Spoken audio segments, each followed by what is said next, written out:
210-940-3825 during normal business hours. The Bethpage Ballpark box office is now open for individual ticket sales. Box office hours are Monday through Friday from 10 a.m. to 6 p.m. and Saturday from 10 a.m. to 2 p.m. Fans can also purchase their tickets by calling 631-940-TIXX or by visiting liducks.com and clicking on the tickets icon.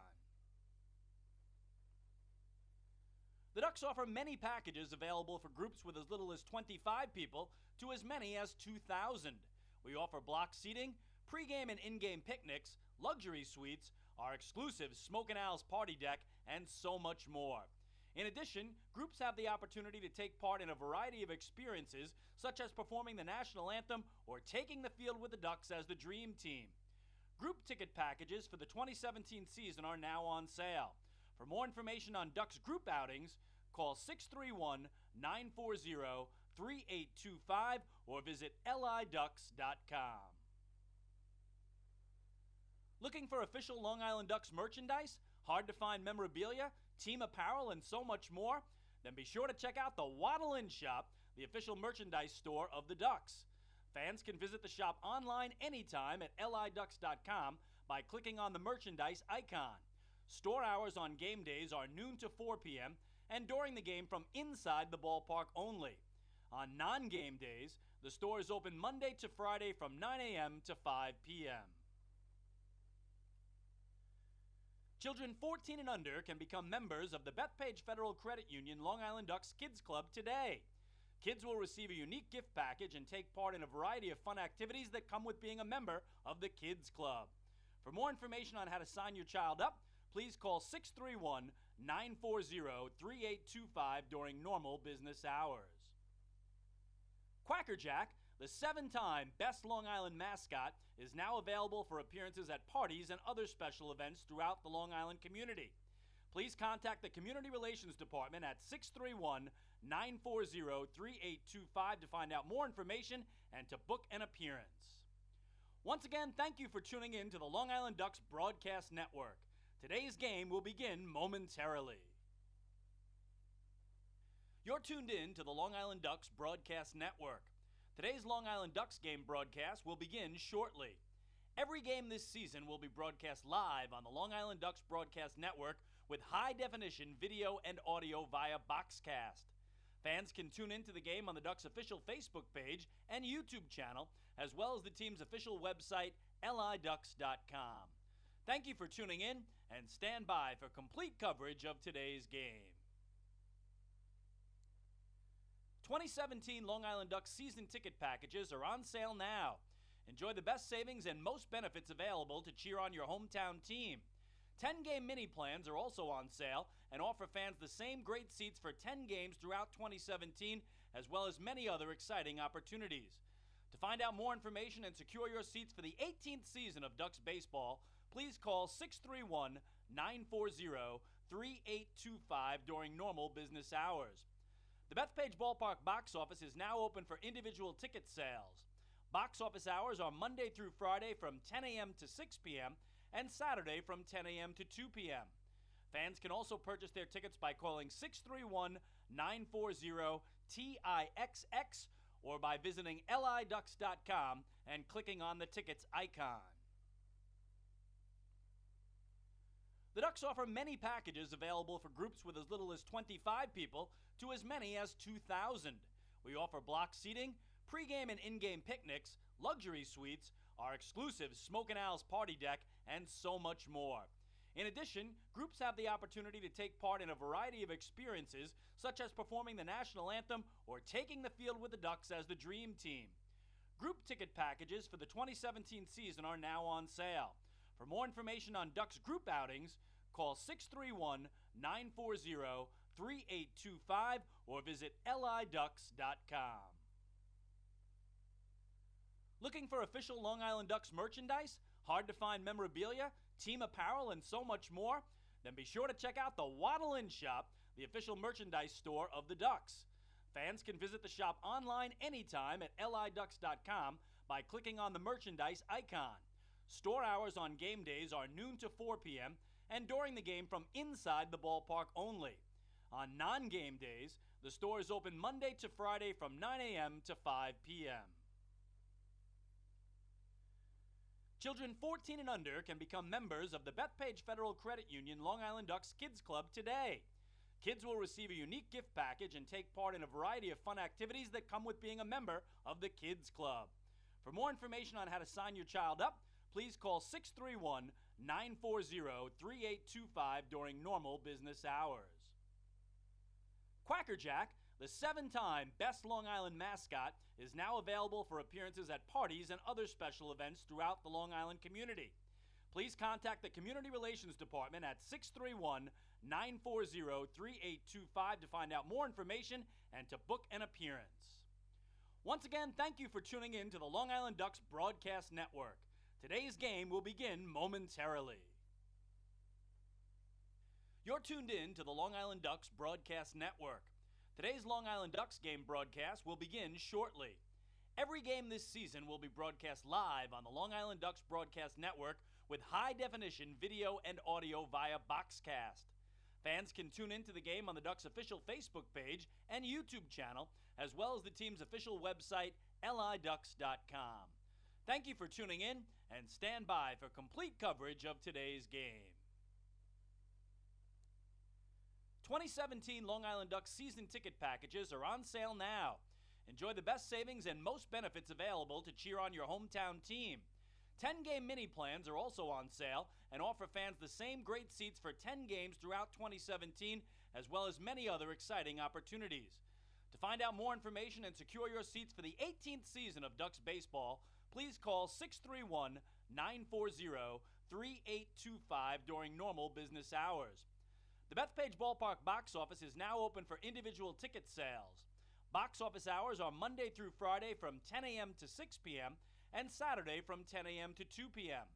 Fans can also purchase their tickets by calling 631-940-TIXX or by visiting liducks.com and clicking on the tickets icon. The Ducks offer many packages available for groups with as little as 25 people to as many as 2,000. We offer block seating, pregame and in-game picnics, luxury suites, our exclusive Smoke and Owls party deck, and so much more. In addition, groups have the opportunity to take part in a variety of experiences, such as performing the national anthem or taking the field with the Ducks as the Dream Team. Group ticket packages for the 2017 season are now on sale. For more information on Ducks group outings, call 631-940-3825 or visit liducks.com. Looking for official Long Island Ducks merchandise, hard-to-find memorabilia, team apparel, and so much more? Then be sure to check out the Waddle In Shop, the official merchandise store of the Ducks. Fans can visit the shop online anytime at liducks.com by clicking on the merchandise icon. Store hours on game days are noon to 4 p.m. and during the game from inside the ballpark only. On non-game days, the store is open Monday to Friday from 9 a.m. to 5 p.m. Children 14 and under can become members of the Bethpage Federal Credit Union Long Island Ducks Kids Club today. Kids will receive a unique gift package and take part in a variety of fun activities that come with being a member of the Kids Club. For more information on how to sign your child up, please call 631-940-3825 during normal business hours. This is Long Island Ducks baseball. Justin Davies at the plate, the winning run at third. Crowd going nuts.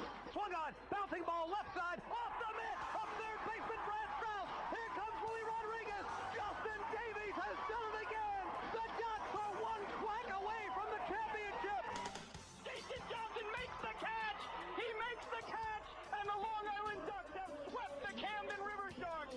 They are the 2004 Atlantic League champions. Going back is Adam Bailey. He settles under it. He makes the catch! Adam Bailey makes the catch! And for a second straight year, The Atlantic League trophy will reside on Long Island. The Ducks are the Atlantic League champions. Swinging a ground ball, hit toward short, charging in his lines. He fields, throws to first. The comeback is complete. From 2-0 down in the series, the Long Island Ducks have won 3 in a row at home. And for the 5th time in franchise history, they will head to the Atlantic League Championship Series.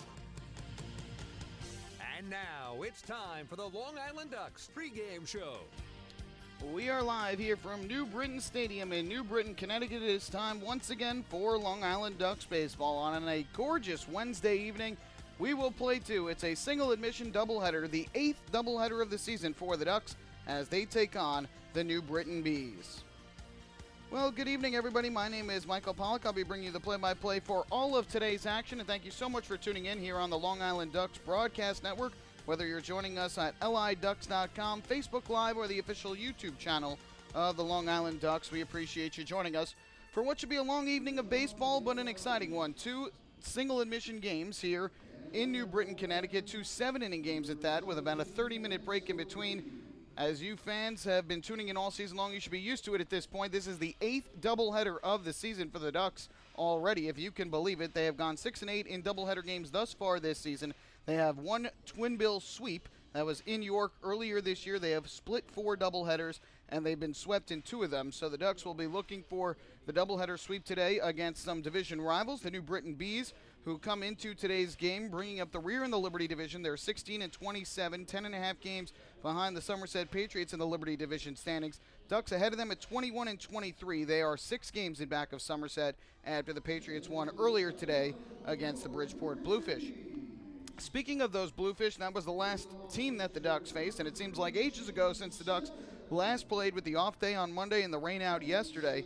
But the Ducks' last game came on Sunday up at the ballpark at Harbor Yard, or I guess from here down at the ballpark at Harbor Yard in Bridgeport, Connecticut, which is about 45 minutes to an hour south of us here in New Britain.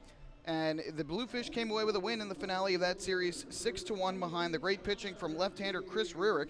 He got into some trouble early, though, gave up a leadoff double to the first batter of the game, Elmer Reyes, but Reyes ended up getting stranded on base, actually got thrown out at third on a fielder's choice ground out by Alex Berg. The Ducks could not score in the opening inning. They did in the second, though, when Jordan Pacheco doubled to begin the frame, moved to third on a fly ball by Delta Cleary Jr., and then came home and scored on a sacrifice fly. I checked that, an RBI single actually to left from Giovanni Alfonso. So that gave the Ducks a 1-0 lead. Long Island threatened again in the third when Angelo Sanco singled and Pacheco walked with 2 outs in the inning. But Delta Cleary Jr. struck out against the lefty Chris Rierick, and the Ducks did not end up getting a runner on base for their final 19 batters of the game. Rierick settled in nicely. A bullpen trio of Zach Rhodes, Manny Del Carmen, and David Carpenter got the job done for Bridgeport. And meanwhile, their offense sprung to life after being shut out for the first 3 innings by Matt Larkins. With 2 outs in the fourth, Burrows and Galvez doubled back-to-back. Galvez driving in Burrows for the first run of the game for Bridgeport. Tony Abreu followed with an RBI single that gave the Bluefish the lead for good. In the 6th against Larkins, they picked up a double and a single to begin the inning. And then with 1 out, it was a fielder's choice ground out by Tony Abreu that would bring in Burrows from third, a 6-4 fielder's choice. And so that made it a 3-1 game. And then in the 7th, after the first 2 reached, Rob Rogers was able to strike out Luis Hernandez and get Darby Myers on a flyout. But with 2 outs on a 2-0 pitch, Jose Cuevas hit a 3-run home run to left, his second home run of the year, and that gave the Bluefish the lead at 6-1. Chris Rierick got the win. He improved to 4-1. Matt Larkins, despite turning in a quality start and striking out a season-high 7, suffered the loss for Long Island.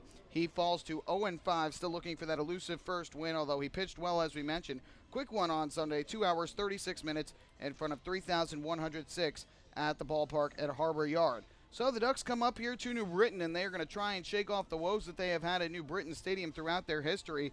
Ducks have not been able to find much success in this ballpark.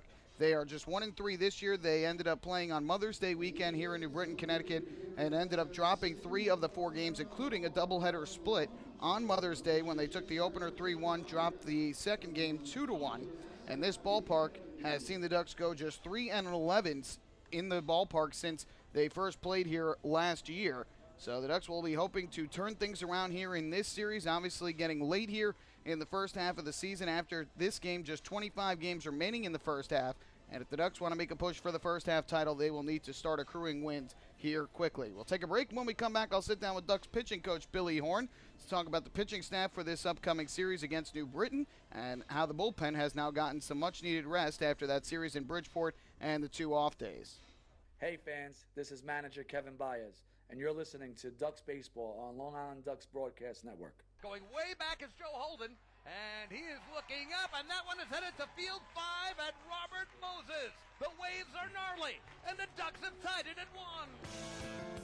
That was another home run for the Ducks. And Duck fans, what's more fun than a home run that helps the Ducks win a game? How about a homer that helps the community win? Chappie's Funeral Home and the Long Island Ducks have once again teamed up for the Chappie's Home Run Challenge. If the Ducks hit 100 homers this season, Chappie's Funeral Home will donate $5,000 to the Quackerjack Foundation. So every time a Ducks hitter goes deep this season, watch for the Chappie's Challenge home run count on the scoreboard. And if we reach 100, we're all a winner. Chappie's Funeral Home, where caring for others is a family tradition. Can't get enough of the Long Island Ducks? Well, now you can get even more inside info on your favorite hometown team through Facebook and Twitter. The Ducks are constantly updating fans through social media with scores, transactions, ballpark promotions, and much more. You can even win great prizes. All you'll need to do is make a free account on Facebook and Twitter, and then visit us at facebook.com/LIDucks and twitter.com/LIDucks. Think you're Long Island's biggest Ducks fan? Get connected now.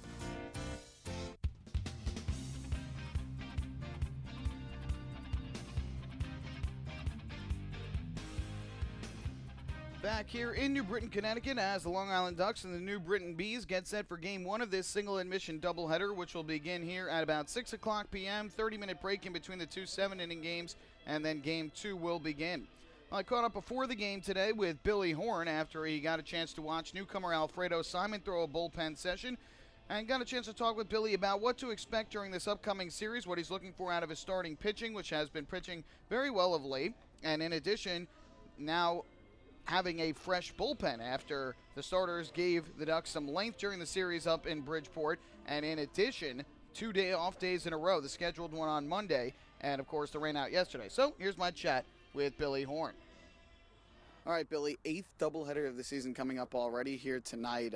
How taxing has it been mentally and physically, you think, for these guys to have to go out there and play 2 games in a single day so many times already? Yeah, it's not easy, but luckily we've got a lot of experienced guys, a lot of veteran guys who know how to take care of themselves, not only on the field but also off the field by hydrating themselves, getting to bed at a decent hour. So, I really don't expect many issues today, and, hopefully we'll come out with a couple of W's. With a guy like Dennis O'Grady, he was scheduled to start last night, now gets pushed back a day. When you're in a routine and a frame of mindset where you're going, then all of a sudden everything gets pushed back a day, how hard is that to mentally adjust yourself? It's definitely not the easiest thing to do in the world, but O'Grady's been a victim of that already a couple of times this year. So, again, just like the rest of our guys, we expect him to come out and, execute his pitches and, get ahead in counts and give us 6, maybe 7 innings again this time out. He's another guy who began the season as a reliever, became a starter, had to miss that one start due to illness, so pitched in relief his last time out. But now he goes back to being a starter. As a pitcher, what do you have to do differently to kind of adjust to the different roles? Well, it's a matter of preparation, and what we did the last time out was we made sure that, when he was going to come in, he was going to piggyback, the starting pitcher, and he had plenty of time to warm up in the bullpen, and he kind of went through his own starting routine during the game. So we try to simulate it as close to the real thing or as close to whatever they've been doing as possible to make that transition as smooth and easy as possible. So, tonight he gets a fresh start right out of the gate. He threw a couple innings the other day, and, he's fully recovered from his flu-like symptoms and everything. So, he's going to come out tonight, and he's going to do everything he can to give us a chance to win. He looked strong out of the bullpen when he pitched in Bridgeport. What do you expect to see from him, and what's made him effective when he's been taking the mound? It's strike one. It's something that we talk about. We've been talking about that all year. The most important pitch, the biggest pitch in all of baseball is strike one. As you know, you get ahead and it makes your off-speed stuff, that much more devastating, and then you're taking control of each and every at-bat. So, we'd like for him to come out, get ahead. And, when guys get on base, he's been doing a really great job of giving our catchers a chance to throw runners out because he holds runners so well, and he's quick to the plate, which, in a sense, obviously controls the running game. So, we're looking forward to the start today and then tonight with Melville. Do you get a sense with a guy like Melville that's kind of the similar thing for him, is getting ahead with that strike one. His last 2 starts been a little bit more erratic compared to what he was earlier this year. Yeah, that's been his difficulties the last couple of times out. His first pitch strike percentage has been around 50%. We try to have them around, 65% or so. And even a guy like Melville, whose stuff is electric and outstanding, he did fall into a little bit of trouble. But, I talked with Tim, and if you looked at his bottom line, it wasn't all that bad. And he didn't have his great stuff, so it just shows you how really good his stuff is. So, we're trying to get him to really work on pounding the zone, getting ahead early, and really putting away guys with his secondary pitches. With the way the starters threw in Bridgeport, plus now 2 days off in a row, the scheduled one on Monday and the rain out yesterday, it's allowed you to have a bit of a fresher bullpen. Does that seem to take a big weight off of your shoulders going into this series? Oh, absolutely. It does a lot for Kevin and I, just to know that we've got everybody up tonight. Everyone who's here is up, healthy, and ready to go. And, that's something to keep in mind. Like you said before, with O'Grady having the day off, now his next start, he's not going to have as much time in between. So, predicating the score and the situation, everything, we'll monitor that, manage that accordingly. And, of course, you have a new member of your pitching staff, Alfredo Simon, who just joined the team for this series, a Major League veteran. What's been your communication with him thus far, and how has he looked when he's throwing the ball? Oh, he's looked fantastic. He actually came out today and threw a 40-pitch bullpen. He's going to come out on Saturday, throw live to hitters, and then be ready to go. I'm assuming we'll probably start him out in the bullpen, get him a couple innings, face some live hitters, get that under his belt, and then I'm pretty sure that when he's ready to go, we'll put him right in the rotation in, a week or 2 or 3, whenever he's ready, and he's going to definitely be able to contribute. I mean, he was an all-star a couple of years ago in the big league, so another guy we're not really expecting here for a long time, but while he's here, he's going to contribute, give us a chance to win, and we're really excited to work with him. Thanks so much, Billy. Best of luck in the series here in New Britain. Appreciate it, Michael. Enjoy the game tonight. That is pitching coach Billy Horn of the Ducks. We'll take a break. When we come back, a look at the pitching matchup, the starting lineups, and the first pitch.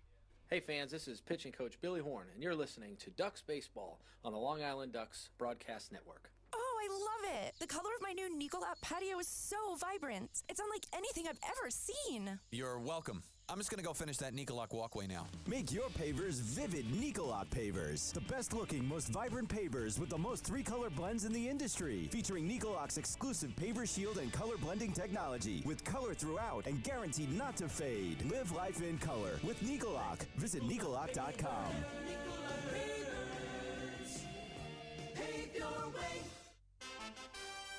Have your birthday at the ballpark this season and celebrate with the flock.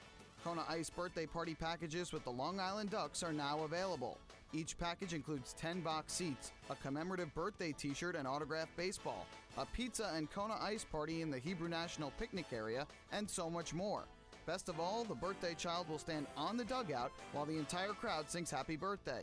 Reserve your party today by calling the group sales department at 631-940-3825. Kona Ice birthday parties with the Long Island Ducks, a once-in-a-lifetime experience.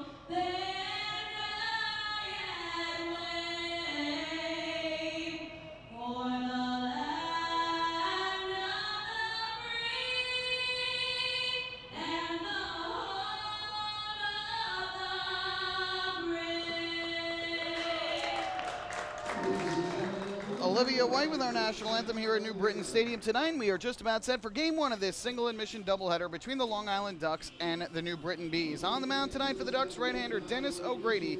He comes in at 1-2 and has a record of 3.34.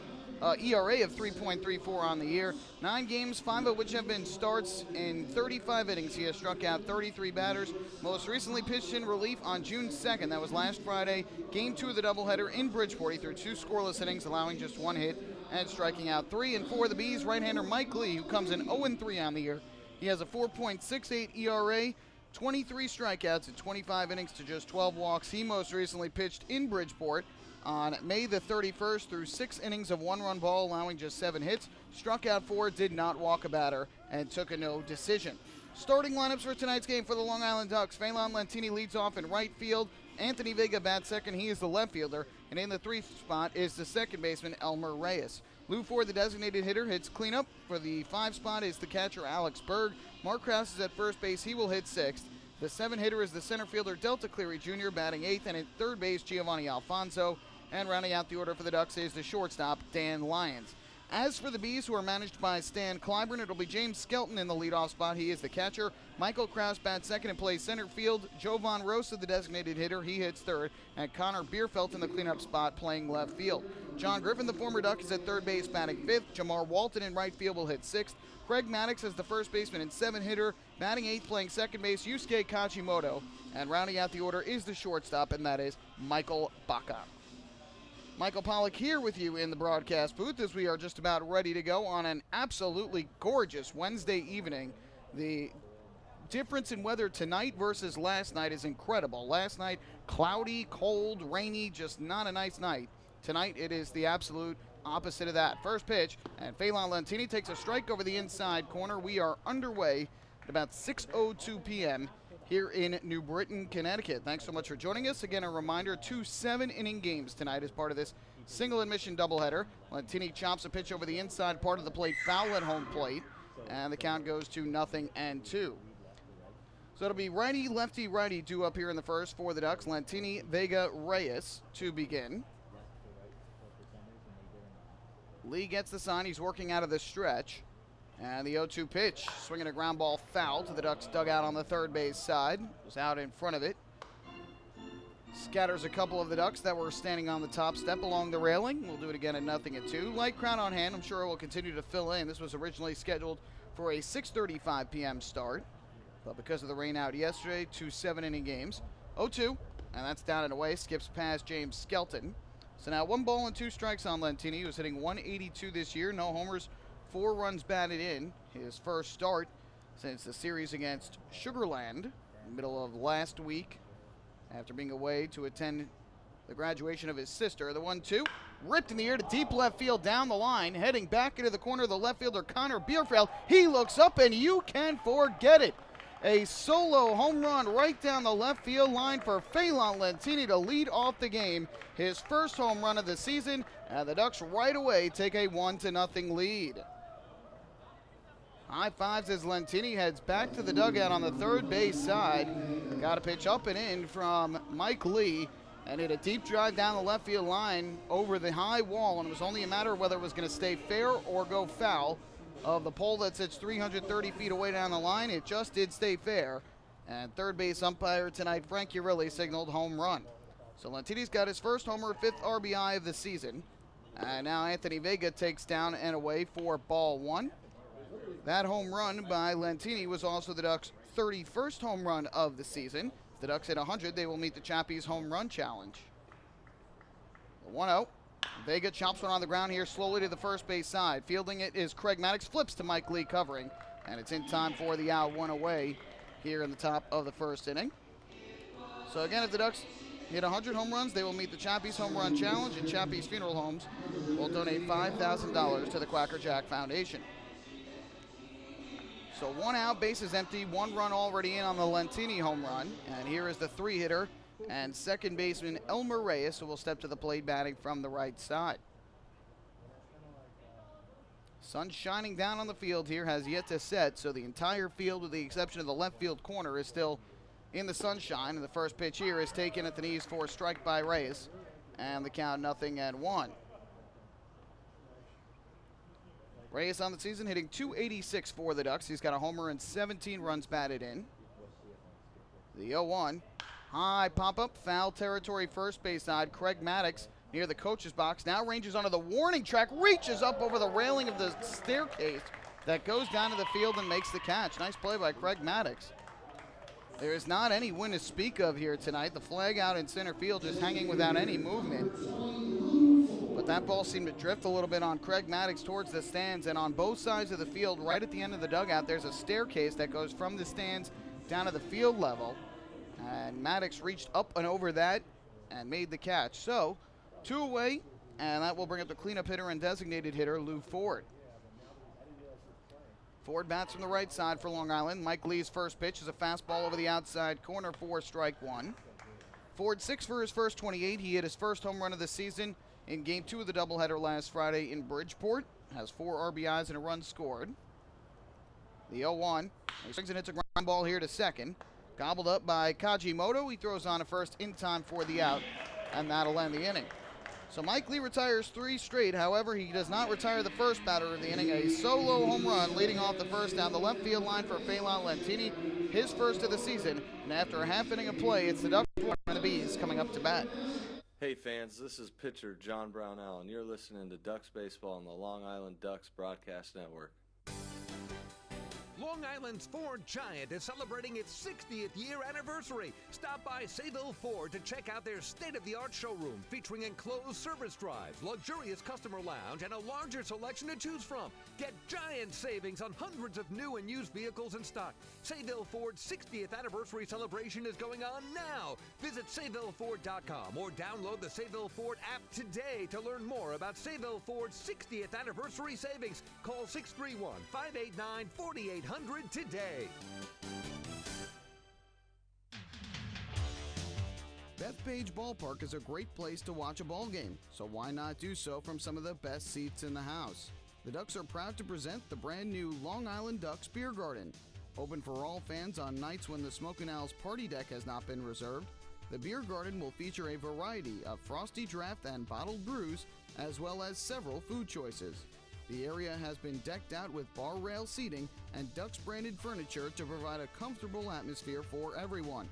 Be sure to stop by and check out the brand new Long Island Ducks Beer Garden on your next visit to the ballpark.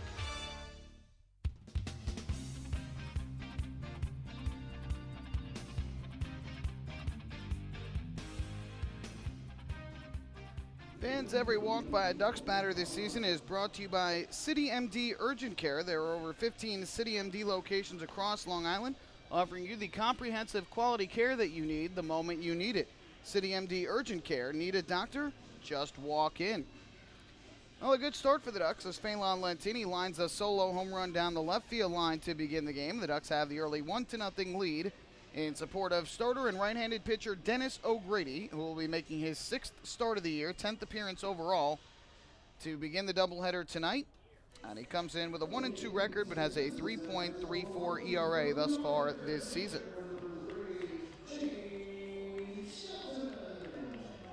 This will be O'Grady's first start in about a week and a half. He last started on Saturday, May the 27th, in Game 1 of a doubleheader against the Barnstormers. Again, was scheduled to start on Thursday night against Sugar Land, but was scratched due to, as Billy Horn put it, flu-like symptoms before the game. And so, instead, Henry Hirsch had to make that start for Long Island. First pitch here to James Skelton, and the lefty hitting catcher, takes a strike. And the count 0-1. And then O'Grady pitched on Friday night as he was feeling better in relief of Rafael Perez, who started the game on Friday through 4 scoreless innings, and O'Grady followed with 2 shutout innings. Skelton fouls one off to the third base side, and he is now behind a 0-2. Skelton on the season hitting .223 for New Britain. He's got 5 homers and 9 runs batted in. Here's the 0-2. Skelton pops one in the air to left field towards the line. Anthony Vega racing over, crosses into foul ground, and he makes the catch in foul territory to retire Skelton for the first out of the bottom of the first inning. Umpires for tonight's game, Anthony Anzero is calling balls and strikes behind home plate. Jeff Merzel is over at first base, and Frank Urilli around at third. So one away for New Britain here in the bottom of the first inning. That will bring up the center fielder Michael Kraus. Bats in the number 2 spot, hits from the right side of home plate. O'Grady out of the stretch in his first pitch. Is a fastball over the inside corner for strike one. Kraus had .273 on the season for New Britain. He's got 7 home runs and 17 runs batted in. O'Grady comes set, kicks and fires, and this swung on and foul tipped into the glove of Alex Berg for strike 2. O'Grady went off speed that time. Kraus out in front. So O'Grady gets ahead in the count at 0-2 on Kraus. Joe Von Roos of the DH will follow. O'Grady gets the sign and comes set. And his 0-2. Swinging a foul back to the screen. Kraus fights one off, and we'll do it again at 0-2. Lights obviously not on yet with the sun still shining, but just a beautiful day. Temperatures are perfect, right in the upper 60s, low 70s. Should be even nicer tomorrow for the series finale, which will be at 6:35. And then the Ducks will return home for 3 against the Bluefish. 0-2. Breaking ball down to the dirt, blocked at home plate by Alex Berg. And so there is ball number 1 to Michael Kraus. Kraus a returner to this New Britain team. O'Grady comes set. Infield play straight away, and the pitch inside. A fastball this time. Missed by O'Grady. And that will even things up at 2 balls and 2 strikes.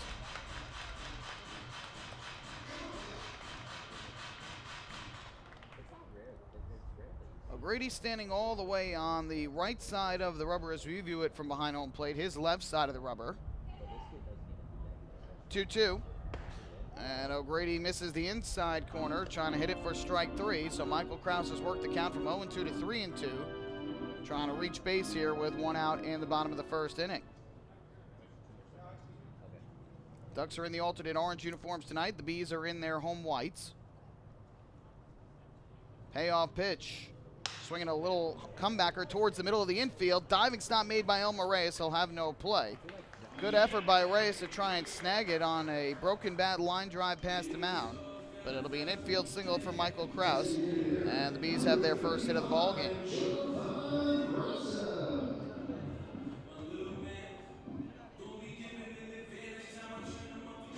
So Kraus on at first. Now the Ducks will have to pay attention to him. 14 stolen bases in 19 attempts this season.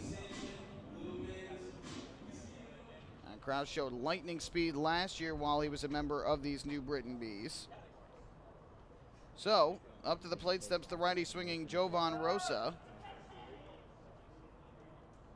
Throw over by O'Grady, and back safely is Kraus, who last year led all Atlantic League players with 61 stolen bases, 10 more than the Ducks' Phelan Lantini.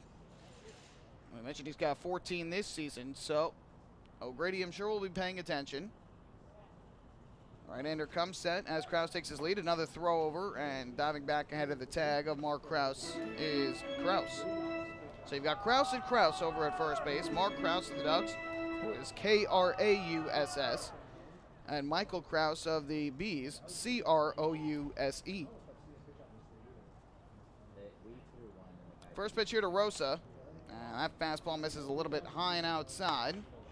Didn't miss by much, though. 1-0 on Rosa, who this year is hitting .280 for the Bees, 3 homers, 20 runs batted in. Last year played in all 140 games during the regular season, just like the Ducks' Phelan Lantini. They are 2 of only 3 in league history to do that. Throw over again. And back safely there is Michael Kraus.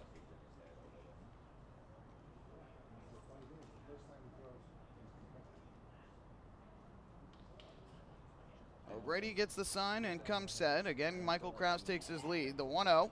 And Rosa hits a drive in the air to center shallow. Drifting in is Delta Cleary Jr. And he will make the catch for out number 2. Back to first goes Kraus. And with 2 away, that'll leave it up to the left fielder, Connor Bierfeld.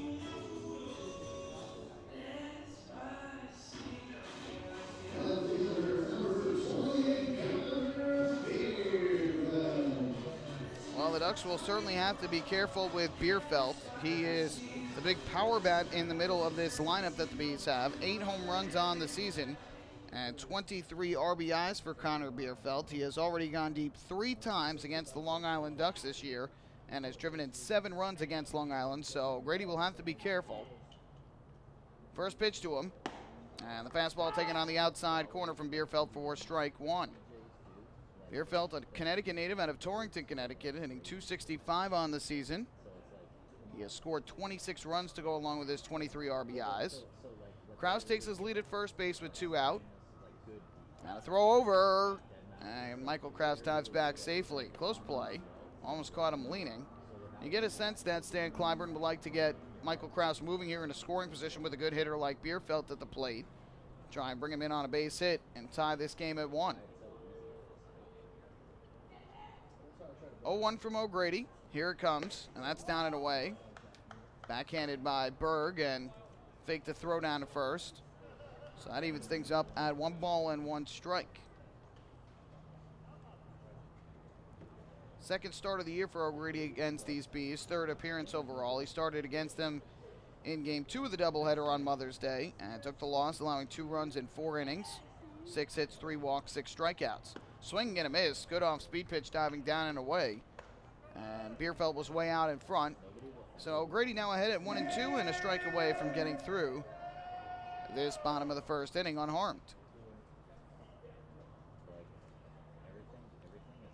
Kraus to the edge of the cutout at first.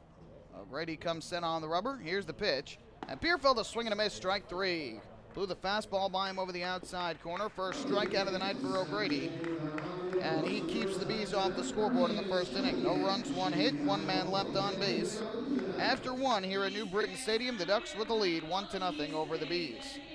Hey fans, this is shortstop Dan Lyons, and you're listening to Ducks Baseball on the Long Island Ducks Broadcast Network. PSEG Long Island is making things work for you with over 10 energy efficiency programs that can help you save on your monthly electric bill. From our free online energy analyzer and in-home energy assessments to rebates on energy efficient air conditioning, even discounts on LED light bulbs. Helping you save on electricity is our job. What to do with your savings?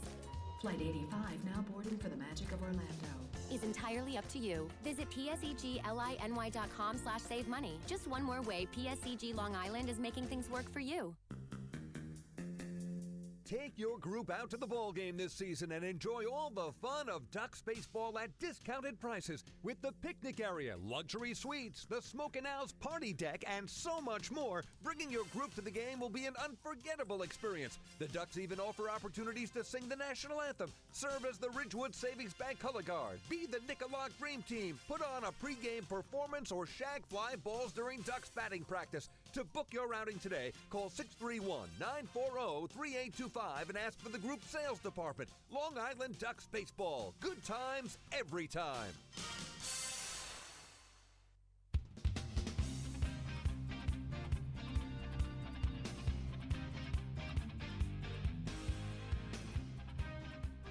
On to the second inning here in Game 1 of our doubleheader. Ducks with a 1-0 lead over the Bees. Time for the Ducks Health Report. It's brought to you by Island Shore Physical Therapy, the official therapists of the Long Island Ducks. Well, if you joined us for Sunday's game when the Ducks fell to the Bluefish 6-1 in Bridgeport, you know that Angelo Sanko left that game midway through. First pitch here to Alex Berg is a breaking ball taken down and in for ball 1. He suffered a quad injury, so he is day-to-day. Did run and hit a little bit before the game and is supposed to take batting practice tomorrow, so that is a good sign. Does not expect to be anything long-term at all, as Berg takes a strike on the outside corner to even the count at 1-1. Kevin Baez said if he feels good, most likely will be Friday. Could potentially see him tomorrow, but we shall see. Kind of just cramped up on him a little bit, again being very cautious. 1-1, and Kraus rips one back up the middle into center field. There's a base hit. Excuse me, Berg that was, not Kraus. Alex Berg with the base hit. So a leadoff single for the Ducks catcher. Second hit of the game for Long Island. And with 1 on and nobody out, here is the lefty swinging Mark Kraus. Meanwhile, out on the disabled list still for the Ducks are David Ardsman, their closer, and Tyler Wilson, a reliever. They both are continuing to rehab from injuries. Ducks, though, do have their full complement of relief pitchers available, so that is good news for Long Island. That is what a couple of off days will do, as well as some good starting pitching in the series in Bridgeport that gave the relievers some rest. First pitch here is taken inside by Mark Kraus in the count 1-0. Kraus, the first baseman and 6th hitter for the Ducks on the year, hitting .246. He's got 3 home runs and 22 runs batted in. Berg leads at first to 1-0. And Kraus takes downstairs from Mike Lee. So the lefty swinger had 2 balls and no strikes. For Mike Lee, this is his 7th start of the season.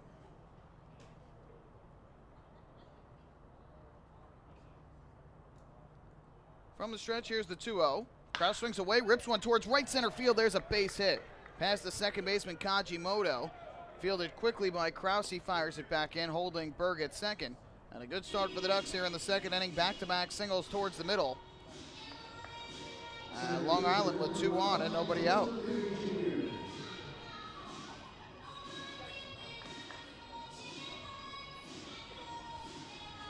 So now Delta Cleary Jr., the center fielder, batting in the number 7 spot, will come to the plate.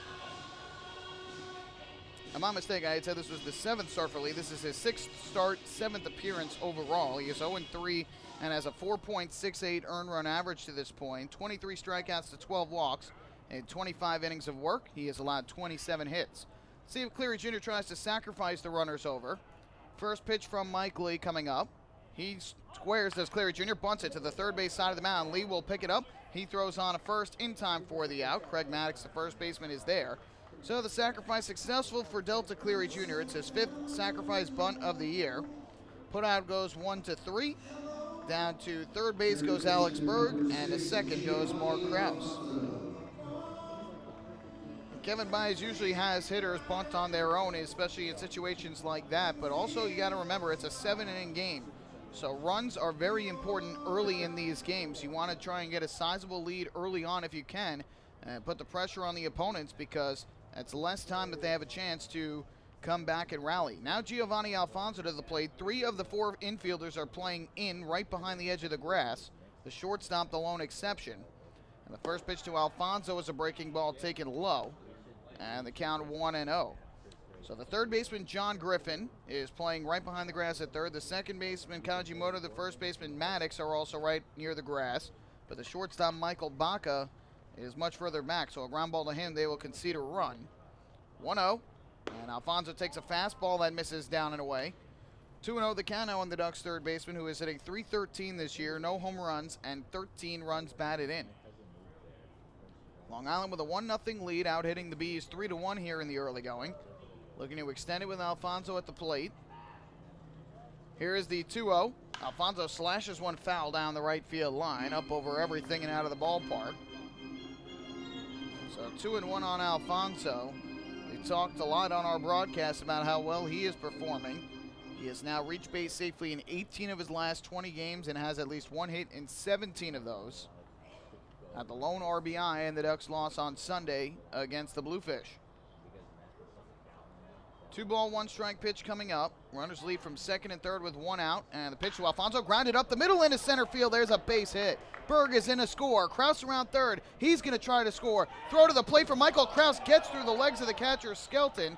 To second goes Alfonso on the 2-run single. And the lead is now 3-0 in favor of Long Island. Well, yeah, Alfonso just keeps on hitting. Give him his 14th and 15th runs batted in of the year. That throw looked like it beat Krause to the plate, but Skelton could not come up with it cleanly, and the ball ended up squirting in between his legs on the throw home. Alfonso took second. So he picks up 2 RBIs. Berg his 17th run, Krause his 18th run of the season. And now Alfonso at second, still only 1 out, and here is Dan Lyons to the plate. Lyons will bat from the right side. Mike Lee gets the sign and comes set. And looks to second. His first pitch to Lyons. Swing and a miss. Cut through the fastball. Good cut by Lyons. But the count 0-1. Lyons on the year hitting .240 for Long Island. No homers and 7 runs batted in. Here comes the 0-1. Lee looks to second. Looks back again, now deals. And Lyons another swing and a miss at a fastball over the inner half. Lyons has had 2 good hacks at it, but Lee has gotten the fastball by him both times, 0-2. Ducks already off to a much better start than they did the last time they faced Lee. Lee comes set and the 0-2 pitch. He fires and Lyons swings, fouls one off to the first base side. Lee ended up taking a no decision against the Ducks on May 14th in game 1 of the doubleheader and allowed just 1 run on 3 hits and 2 walks in 5 innings while striking out 6. The Ducks then got 2 runs in relief against the reliever Brandon Fry, left-hander, and ended up winning that game 3-1, their lone win in that 4-game weekend set. 0-2, and Lyons swings, chops one under the ground foul, third base side, right past the edge of the Ducks dugout, and hops up into the crowd, so Lyons still alive at home plate. Ducks with 3 runs on the scoreboard here early in support of Dennis O'Grady. Alfonso takes his lead off of second. Now the 0-2 to Lions is taken high and inside for ball 1. So already 4 hits for the Ducks, a home run and 3 singles. The 3 singles all in this inning by Berg, Kraus, and Alfonso. 1-2 to Lions, and he takes the breaking ball inside, almost caught him on that left shoulder, but just missed him. And so that'll even the count at 2-2 with Lentini waiting on deck.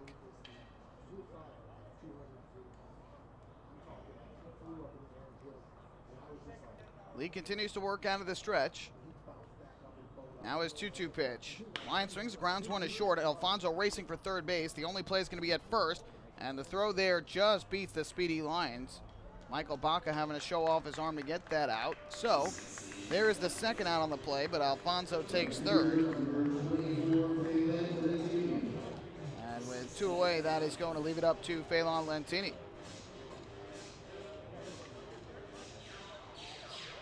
Well, Lentini leading off the game with a home run, a solo blast that cleared the wall down the left field line for his first home run of the season. Baca comes set. And the first pitch here is ripped into left field. That's going to be a base hit for Lentini. It's going to head to the wall. Alfonso scores easily. Lentini is in at second base with the RBI double. His second run batted in and as many at bats. And how about this start for Phelan Lentini? The Ducks lead it 4-0.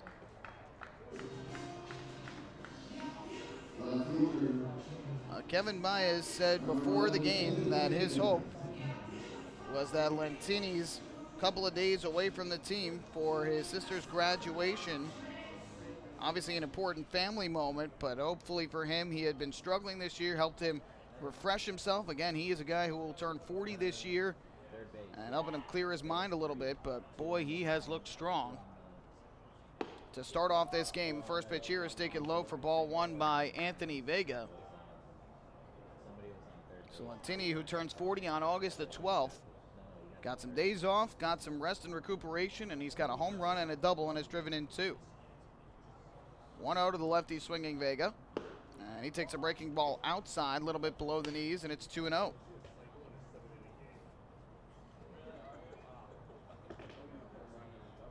Vega getting the start in left field today.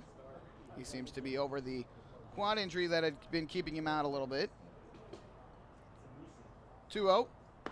And that just catches the outside corner for a strike. League just caught a little bit of the plate, and Vega now asking Anthony Anzero about it. That home run, by the way, for Lentini, the first since August the 13th of last year when he had 2 home runs in the same game. So he had the multi-home run game, had not homered since. 2-1, swinging and a miss. Vega out in front of that off-speed pitch from Mike Lee. And there's strike 2. Lee looking for the final out of this second inning to keep the damage at 3 runs. The Ducks with an early 4-0 lead against New Britain. Lentini takes his lead at second. Lee comes set. And the 2-2. Breaking ball, a called strike 3 on the outside corner. And Vega thought it was too far outside, but Lee's got his first strike out of the game. And that ends the inning. But the Ducks put a 3 spot up on the scoreboard. They get 3 runs on 4 hits in the inning. No errors and a runner left on base after an inning and a half. Ducks 4 and the Bees nothing. Hey fans, this is outfielder Delta Cleary Jr. and you're listening to Ducks Baseball on the Long Island Ducks Broadcast Network. Hey Ducks fans, the official hotel of the Long Island Ducks is the Radisson Hotel, Hauppauge, Long Island. It's centrally located on the North Shore of Long Island and offers a home away from home for both business and leisure guests. The Radisson Hotel, Hauppauge, Long Island features an indoor pool, 24-hour business center, a fitness center, and complimentary Wi-Fi in all guest rooms. Enjoy the contemporary American cuisine at the Fountain Grill restaurant or grab a quick bite to eat at Cafe Pronto. And best of all, it's only minutes away from Bethpage Ballpark. The Radisson Hotel, Hauppauge, Long Island, the official hotel of the Long Island Ducks. Call 631-231-1100 today. That's 631-231-1100. Baseball fans, the Long Island Ducks mobile app has officially arrived. Powered by Clear Vision Apps, it's your one-stop shop for all things Ducks baseball. Buy tickets straight from your mobile device. Receive game status updates with push notifications. Check out up-to-the-minute news and scores and interact with the Ducks on social media. Best of all, it's free. Download the Ducks mobile app today by visiting the App Store on your Apple-powered device or Google Play on your Android-powered device. The Long Island Ducks mobile app, with you wherever you flock to.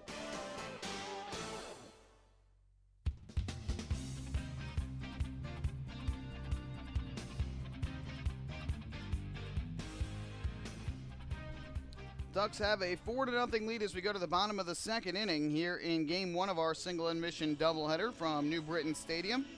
Fans, there's no better time than right now to sign up the young Ducks fan in your life at the Bethpage Federal Credit Union Long Island Ducks Kids Club.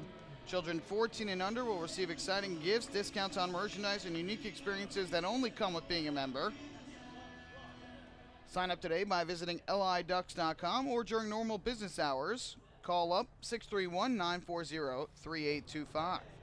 John Griffin, the former Duck, to the plate, and the first pitch from Dennis O'Grady misses high. It's a fastball. And the count 1-0. Griffin, who spent the 2015 season with Long Island. In his second year with the Bees, he is batting .272 with 3 homers and 15 runs batted in. 1-0. High drive in the air to right. That'll chase Lantini back to the warning track. In deep right, he makes the catch right in front of the wall. Good opposite field power from John Griffin, but he is retired for the first out of this second inning. It's 330 feet to the foul poles down both lines here at New Britain Stadium, and then 400 feet to the wall in straightaway center, which comes into connection in a diamond formation in center field. Not kind of a straight line like you typically see, but it's more of a diamond that connects in straightaway center here at New Britain Stadium, and it's a very high wall all the way around, about double the height of a normal outfield wall that you would see at Bethpage Ballpark. Here, a little number up the third base line. Dennis O'Grady fields. The off-balance throw is held by O'Grady, and that's going to be the second infield single of the night for the Bees. Kind of an excuse-me swing there for Jamar Walton. And a little number up the third base line. O'Grady was watching that roll. I thought he might wait and see if that rolls off into foul territory, but it did not. And he tried to make the play on it and then realized he had no throw. So 1 on, 1 out, and now the lefty swinging Craig Maddox. Prior to that, Walton was hitting .270 with 6 homers and 12 runs batted in. So here is Maddox, who was a player coach here for the Bees, second season with them. And he swings first pitch, grounds it foul up the first base line. Grabbed there by one of the Bees players coaching over at first. So the count 0-1 on Maddox, who is hitting just .228 this year, 2 home runs and 20 runs batted in. Defense here shifted a bit. The shortstop Dan Lyons playing almost directly behind second, just to the left of second base as we view it. And Alfonso playing over in the shortstop position as Maddox slashes one just foul down the third base line. Good cut by Craig Maddox. Almost beat the shift there, but smacks it foul on the count 0-2. So the Ducks playing Maddox to pull here. Big hole at third base as Alfonso way over to his left, playing almost where Dan Lyons would be at short, but a little bit more to the right of where he would typically be. Lyons almost directly behind second. The 0-2 from O'Grady to Maddox, and this breaking ball swung on and missed for strike 3. Ball was down in the dirt, but it doesn't matter since first base is occupied, so O'Grady has his second strikeout of the night, and there is out number 2 here in inning number 2. But defensively for the Ducks tonight, Anthony Vega in left, Delta Cleary Jr. in center, and as we mentioned, Phelan Lantini's in right. On the infield from left to right, Giovanni Alfonso at third, Dan Lyons at short, Elmer Reyes, the second baseman, and Mark Krause over at first. Alex Berg behind the plate doing the catching for right-hander Dennis O'Grady. Here is Yusuke Kajimoto, and he takes a fastball low for ball 1. Kajimoto, the former Barnstormer, switch hitting second baseman, batting from the left side. And here with the Bees, he's hitting .310 thus far, 2 homers and 9 runs batted in. Runner leads from first, and Kajimoto smacks one on the ground through the right side for a base hit past the diving Mark Krause. Walton is going to stop at second base. Kajimoto's got a hit, and there's the first hit to the outfield in this game by the Bees. New Britain trying to cut into this 4-0 deficit that they face right now. The 9-hitter coming to the plate will be Michael Baca. So Baca, the shortstop, will come up from the right side. And we'll see if O'Grady can retire him for the final out of this second inning. O'Grady gets the sign and comes set. And the first pitch is down in the dirt. Good block at home plate by Alex Berg. Missed down and away. And the count 1-0 on Baca. Hitting 174 thus far. 8 hits and 46 at-bats. 1 homer and 4 runs batted in. The homer came against Long Island during the series here in New Britain on Mother's Day weekend. 1-0. Fouled back to the screen by Baca. And that will even up the count at 1-1. That was also his first professional home run. Went to Tabor University and now here with the New Britain Bees. He is just 24 years old, out of Clovis, New Mexico. Walton leads from second and Kajimoto from first with 2 down. O'Grady's 1-1. Breaking ball, chopped onto the ground, foul along the third baseline. Almost got himself a run batted in at least, if not 2. But instead it goes foul, and now O'Grady looking for strike 3 to get out of this second inning. 4-0 the Ducks lead, out hitting New Britain 5-3. Moraes, the second baseman, shaded towards the middle for the righty hitter. Here comes the 1-2 from O'Grady. He deals to the plate, and Baca lifts one in the air to right towards the line. Long run over for Phelan Lantini. Reaches up and makes the catch right before crossing the line, and that is the final out. So a nice grab made there by Phelan Lantini in right to rob Baca of an RBI extra base hit. In the second for New Britain, no runs, 2 hits, and both runners left on base. 2 innings in the books here at New Britain Stadium. Ducks 4, the Bees nothing. Hey fans, this is outfielder Angelo Sanco, and you're listening to Ducks Baseball on the Long Island Ducks Broadcast Network. Going way back is Joe Holden, and he is looking up, and that one is headed to field 5 at Robert Moses. The waves are gnarly, and the Ducks have tied it at 1. That was another home run for the Ducks. And Duck fans, what's more fun than a home run that helps the Ducks win a game? How about a homer that helps the community win? Chappie's Funeral Home and the Long Island Ducks have once again teamed up for the Chappie's Home Run Challenge. If the Ducks hit 100 homers this season, Chappie's Funeral Home will donate $5,000 to the Quackerjack Foundation. So every time a Ducks hitter goes deep this season, watch for the Chappie's Challenge home run count on the scoreboard. And if we reach 100, we're all a winner. Chappie's Funeral Home, where caring for others is a family tradition. Can't get enough of the Long Island Ducks? Well, now you can get even more inside info on your favorite hometown team through Facebook and Twitter. The Ducks are constantly updating fans through social media with scores, transactions, ballpark promotions, and much more. You can even win great prizes. All you'll need to do is make a free account on Facebook and Twitter, and then visit us at facebook.com/LIDucks and twitter.com/LIDucks. Think you're Long Island's biggest Ducks fan? Get connected now.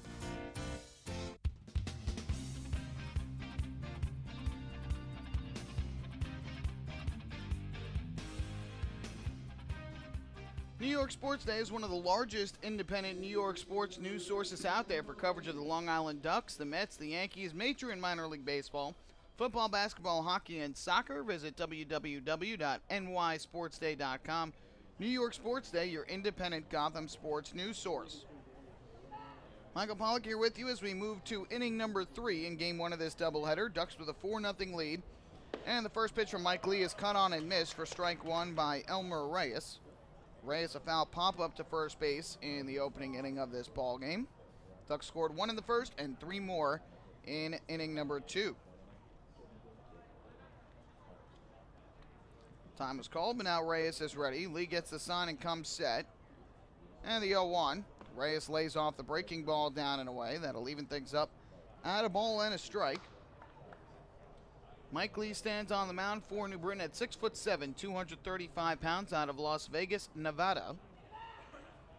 30 years old. And now his 1-1 delivery. Reyes pops this one up foul, first base side and out of play, up onto the roof of the ballpark. That's a Reyes now behind at a ball and 2 strikes. He'll be followed by Ford and Berg, 3, 4, and 5 all righties in the order. 2 up for the Ducks in this half inning.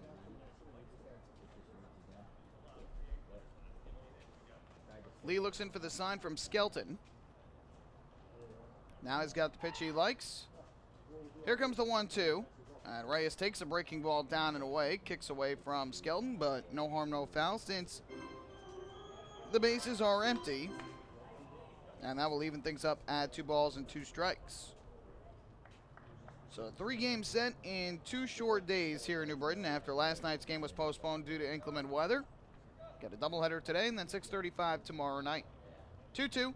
Reyes swings, lifts this one in the air to shallow left field, actually still on the infield. And the shortstop Michael Baca is going to make the catch behind the third baseman John Griffin. So Reyes with a second pop-up of the night and 1 out here in the 3rd inning. Reyes, by the way, on Sunday in Bridgeport, hit in the leadoff spot. And was 1 for 4. The one hit a leadoff double. That accounted for his 9th of the season. Here is Lou Ford to bat from the right side. Lee's first pitch to him. And Ford drives one in the air to right field, shallow. Out goes the second baseman Kajimoto. In comes the right fielder Walton. And it falls in between them. So Lou Ford is going to get on base with 1 out here in inning number 3. And now Walton looks like he is hurt. And so the Bees training staff's going to have to come out and check on him. Andy Muccino, who is the advanced physical therapy athletic trainer, going to check on Jamar Walton, who looked like he shaked himself up after trying to go for that fly ball in shallow right by Lou Ford. They do rule it a base hit, so it will be Ford's 7th hit of the season. I don't know if he just got the wind knocked out of him. It looks like the trainer is examining his left hand, so I don't know if he rolled over that left hand when he went to go try and make that catch and might have hurt his wrist or something like that. Again, we're not going to speculate from as far away as we are here, but Walton has gotten back to his feet now. And it looks as though he is going to be able to stay in this game. Again, he is a lefty hitter, but a righty thrower. And it looked like, again, that left wrist that was being examined, he might have gone after it with the glove and rolled over that wrist.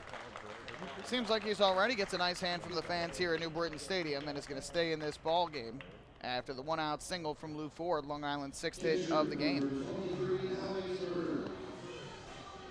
Mike Lee throws a couple pitches just to stay loose through the brief delay. Now the catcher Alex Berg batting in the 5 spot, going to come up to the plate for the Ducks. So we'll keep an eye on Walton, but Ford at first base with 1 out. And here is Berg, who singled up the middle to begin the 2nd inning in his first at bat of the night. First pitch on the way, and Berg takes a breaking ball that misses inside, 1-0. Berg caught on Sunday in the series finale in Bridgeport. He was 0 for 4 at the plate after his 4-hit night on Saturday in the Ducks' 10-1 win. 1-0, and he takes inside again from Mike Lee, who's now behind at 2-0. Lee, with his tall frame, seems to be having a little bit of trouble with his delivery a bit, missing with some of these pitches. And Chris Knobloch, the broadcaster for the Bees, saying he's kind of short-arming the baseball a little bit with his delivery from what he has seen typically during the year. 2-0, yanked down and away. And now Lee behind at 3 balls and no strikes. Tosses away the baseball to the first base side. He wants a new one. So the count is now 3-0 on Alex Berg, and another out of the zone would put 2 on with 1 out for Mark Krause, who singled his first time up. Here comes the 3-0 from Lee. He deals. Berg takes, and that fastball misses outside for ball 4. So a 4-pitch walk allowed by Mike Lee, his first base on balls of the night. It's another Ducks walk brought to you by City MD Urgent Care. There are over 15 City MD locations across Long Island. Need a doctor? Just walk on in. So 2 on for the Ducks, 1 out, and the offense has looked great in the early going thus far tonight. 4 runs on 6 hits and a walk to this point. And looking for more here in the 3rd inning with Ford now at 2nd and Berg at 1st. Here is the lefty swinging Mark Krause. Lee gets the sign from Skelton and comes set. First pitch. And Krause swings, rips one over the head of the second baseman Kajimoto into right center. Ford will round 3rd. He will score. Ball was bobbled by the center fielder Krause, and that's going to allow Berg to go to 3rd. So it's an RBI single for Mark Krause, his second hit of the night, and the Ducks' lead is 5-0. So Krause now 2 for 2. He picks up his 23rd run batted in of the year. A line drive over the head of second baseman Yusuke Kajimoto and into right center field. Ford scores his second run of the year. And we'll see if they give an error on that play or if Berg just goes from first to third. Right now they are not showing an error on the scoreboard. Here is Delta Cleary Jr., and he takes the first pitch low for ball 1. And I don't know if they're going to call that a single, an RBI single, and then Berg goes to third on an error. They do not give an error on the play, so it is a single and RBI, and Berg goes from first to third on the play.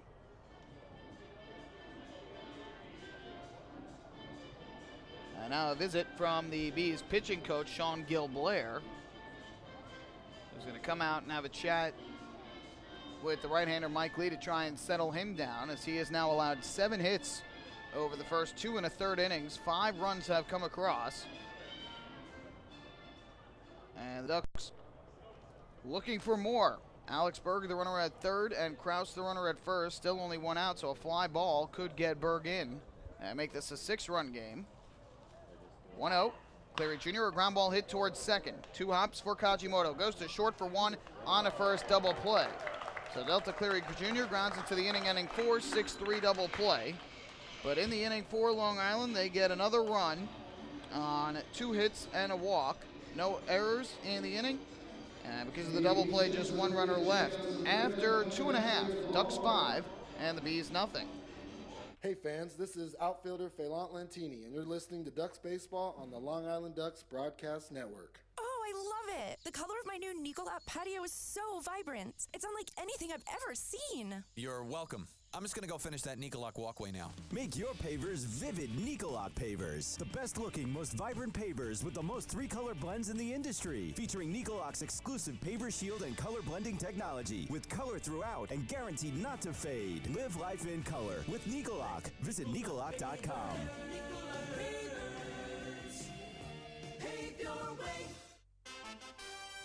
Have your birthday at the ballpark this season and celebrate with the flock.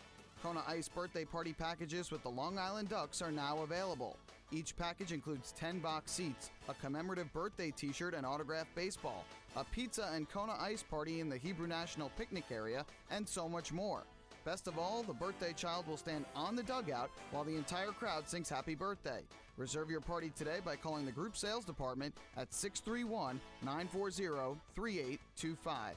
Kona Ice birthday parties with the Long Island Ducks, a once-in-a-lifetime experience.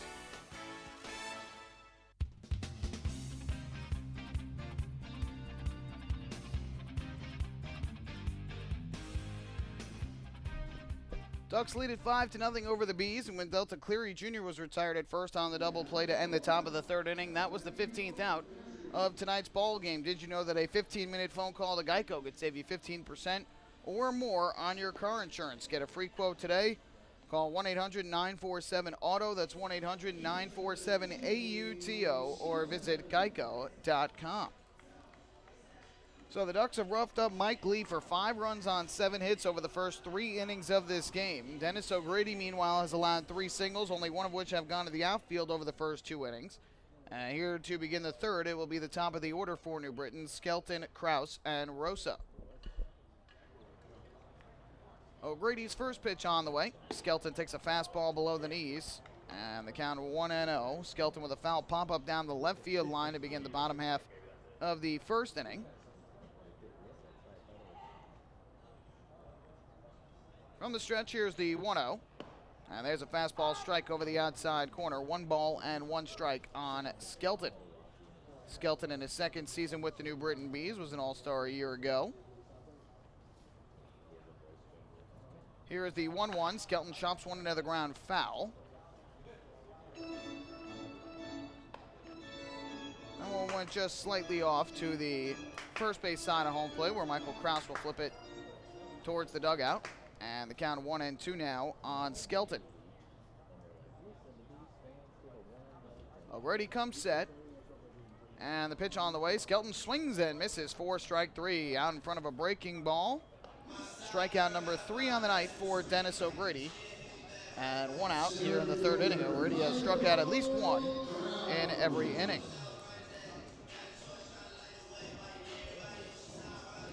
Skelton came into the game hitting .211 on the season against the Ducks. So 1 out, and here is the righty swinging Michael Kraus to the plate. Kraus will bat from the right side. And the first pitch from O'Grady is a fastball that misses inside, 1-0. Kraus reached on an infield single his first time up. Hit a comebacker up the middle that Elmer Reyes made a diving stop on, but had no play at first. O'Grady now shaded, or check that, Reyes now shaded slightly towards the middle, the 1-0. And O'Grady misses low and away on a fastball, 2 balls. And no strikes on Kraus, who has hit .308 against Long Island this year with a home run and 4 RBIs. He's also got a double and 2 triples against the Ducks. So he can do a little bit of everything. 2-0. And O'Grady misses again. Another fastball down and away. Has not walked a batter to this point, so he is behind at 3-0. And this year O'Grady with 16 walks in 35 innings. Averaging a little less than a walk every 2 innings. 3-0. And again, O'Grady missed just off the outside corner. There's ball 4. So in every inning, O'Grady's retired the leadoff man, but allowed the second hitter of the inning to reach. Second time that Kraus has been on base tonight. And again, he's a guy you don't want to allow to get on base. He has good speed. So 1 on, 1 out. And here is Jovan Rosa to the plate, who will bat from the right side. Rosa, the 3-hitter and DH in this game. We'll see if he plays the field in game 2. Normally would play third base. First pitch, and it's down in the dirt. Blocked there. Runner going for second. The throw down from Alex Berg is in. No, not in time. Oh, they said he's safe. Elmer Reyes cannot believe it, and now Kevin Baez is going to come out to argue. Frank Urilli, the third base umpire, said that he was safe at second, and everybody thought that he was out. The Ducks were about to throw the ball around the infield thinking he was out. It looks like Frank Urilli is saying that when Reyes went to apply the tag that he just kind of flung his glove towards him and never actually touched him. The throw beat him by a long shot. I couldn't believe Kraus was going, considering it didn't get very far away from Berg. And Berg made a pretty accurate throw, but they say that Reyes did not get the tag on him in advance, and so down to second base on what I believe will be a wild pitch is Michael Kraus. So 1-0 count. Rosa steps back up to the plate as O'Grady looks in for the sign. He comes set. And now the 1-0 delivery to Rosa. There's a fastball strike over the outside corner. That'll even up the count at 1-1. They do rule a wild pitch on O'Grady. That allows him to go down to, that allows Kraus, I should say, to go down to second base. Here's the 1-1. Rosa swings, grounds this one to third. Kraus will not be able to advance. And Alfonso's throw across the diamond is in time for out number 2.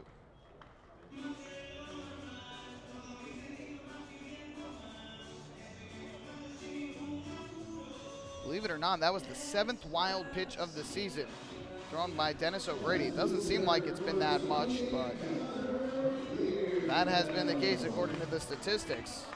So there is the second out. Kraus still at second base. And here is the left fielder, Connor Bierfeld, batting in the cleanup spot. Bierfeld in his first season here with the New Britain Bees. Last year was in the Orioles organization with Advanced Dave Frederick, the Keys. First pitch from O'Grady, and Bierfeld takes a fastball upstairs, 1-0. Bierfeld was the first strikeout victim of the night for O'Grady. He went down swinging in the first. To strand Kraus at first base. Now Kraus with a sizable lead at second. Elmer Reyes shaded towards the middle at second. And the 1-0. Bierfeld a half swing at a breaking ball down in the zone. They appeal to first. And indeed, Jeff Merzel says that he did go around. So that'll even up the count at 1-1. Anthony Anzero, the home plate umpire, did not make the call. And so Ducks asked for the appeal, and they won it. 1 ball, 1 strike on Bierfeld. O'Grady looks to second, deals to the plate. Bierfeld takes a fastball on the outside corner for strike 2. You mentioned his success. He's only hitting .261 against the Ducks, but 3 homers and 7 RBIs, both team-leading categories against the Ducks this year. And again, the Bees have gotten out to a 5-2 record in the early going against Long Island. 1-2 from O'Grady. He deals, and this swung on and missed. Strike 3. Got him with the breaking ball down and away. So Bierfeld strikes out for the second time tonight. O'Grady's got his 4th K of the game, and the Bees held off the scoreboard in the 3rd. No runs, no hits, a walk and a runner left on base. To the 4th inning we go at New Britain Stadium. Ducks 5 and the Bees nothing. Hey fans, this is infielder Elmer Reyes, and you're listening to Duck Baseball on the Long Island Ducks Broadcast Network. M&V Limousines is the official bus company of the Long Island Ducks. Family owned and operated, they've been in the business for over 24 years. M&V Limousines offers coach buses with Wi-Fi and restrooms, party buses, exotic limousines, and also recently acquired Hampton Luxury Liner with regular service from New York City to the Hamptons. They also offer a variety of vineyard tour options. Whether you're looking for transportation for weddings, proms, corporate outings, or long-distance trips, they've got the right vehicle for you. Visit their showroom in Comac or check them out online at mvlimo.com. M&V Limousines and Hampton Luxury Liner, the official bus company of the Long Island Ducks. Family fun every time. Beautiful evening for baseball. Big action every time. He reaches up, it's gone! Great value every time. And the Ducks have won it 7-1. The Ducks schedule is loaded with new promotions this season, and with an average ticket price of just $10 and free parking, there is no better value on Long Island. For game times and tickets, visit liducks.com. Long Island Ducks Baseball. Good times every time.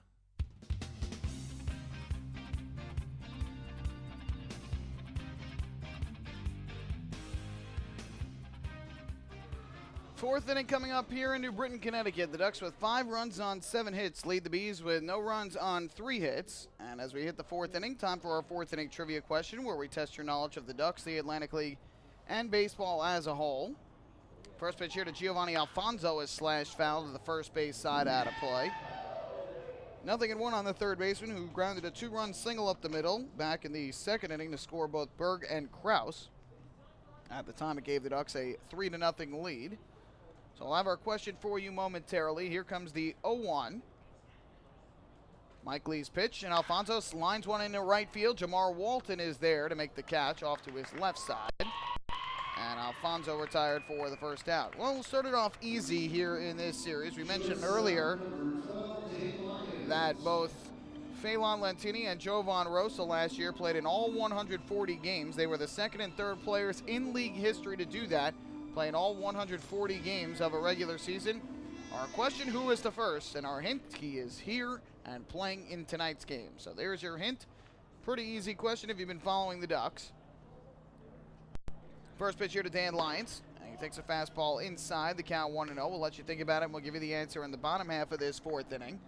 Lyons ground out to short his first time up. He hit it to his counterpart at the shortstop position, Michael Baca. 1-0 from Lee, and Lyons takes inside, almost hit him. Happened almost in the first time he came to the plate, too. Almost caught him on the left shoulder. This one was more towards the midsection, but Lyons able to get out of the way of it. 2-0 the count on the Ducks shortstop. Lee kicks and fires, and Lyons takes the slider outside. So Lee has fallen behind here 3-0. He has walked 1 to this point. That was Berg in the 3rd inning. From the stretch, here's the 3-0. Lee fires, Lyons takes, and that misses low, ball 4. So Dan Lyons draws the 1-out walk here in the 4th inning. Ducks have had at least 1 on in every inning. They have scored in every inning to this point, and it's another Ducks walk brought to you by City MD Urgent Care. There are over 15 City MD locations across Long Island. Need a doctor? Just walk in. Well, here is Phelan Lentini, who has gotten off to a great start in this game. His first start since last week, and he's got a home run, a double, 2 RBIs, and a run scored. First pitch to him, and Lentini hits a drive in the air to left, again hit pretty well. This one's going to stay in the yard, though, as backing up on it, making the catch is Connor Bierfeld. Boy, Lentini is seeing the ball well tonight. He put a good swing on that, hit it far, but caught in deep left for the 2nd out of this 4th inning. 3 at-bats here tonight. He just looks significantly different than he has earlier this year. Just seems much more comfortable at the plate, seeing the ball well, getting some good swings. So that is out number 2 in the inning, and that's going to leave it up to the left fielder, Anthony Vega. Lions will take his lead at first, and the first pitch from Lee is a fastball at the knees on the outside corner for strike 1.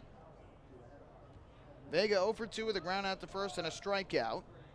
Went down looking his last time up on a pitch he thought was a ball. From the stretch, here's the 0-1. Lee kicks and fires, and Vega swings, fouls it straight back to the backstop. Good cut, but Vega now behind at 0-2. Vega in the series against the Bluefish was 2 for 8 with a double, 2 RBIs, 2 runs, and a walk. Lions takes his lead at first. And the 0-2 pitch on the way from Mike Lee is swung on and fouled off to the third base side, well out of play. Pitch up in the zone that time. Vega spoiled it. We'll do it again at 0-2.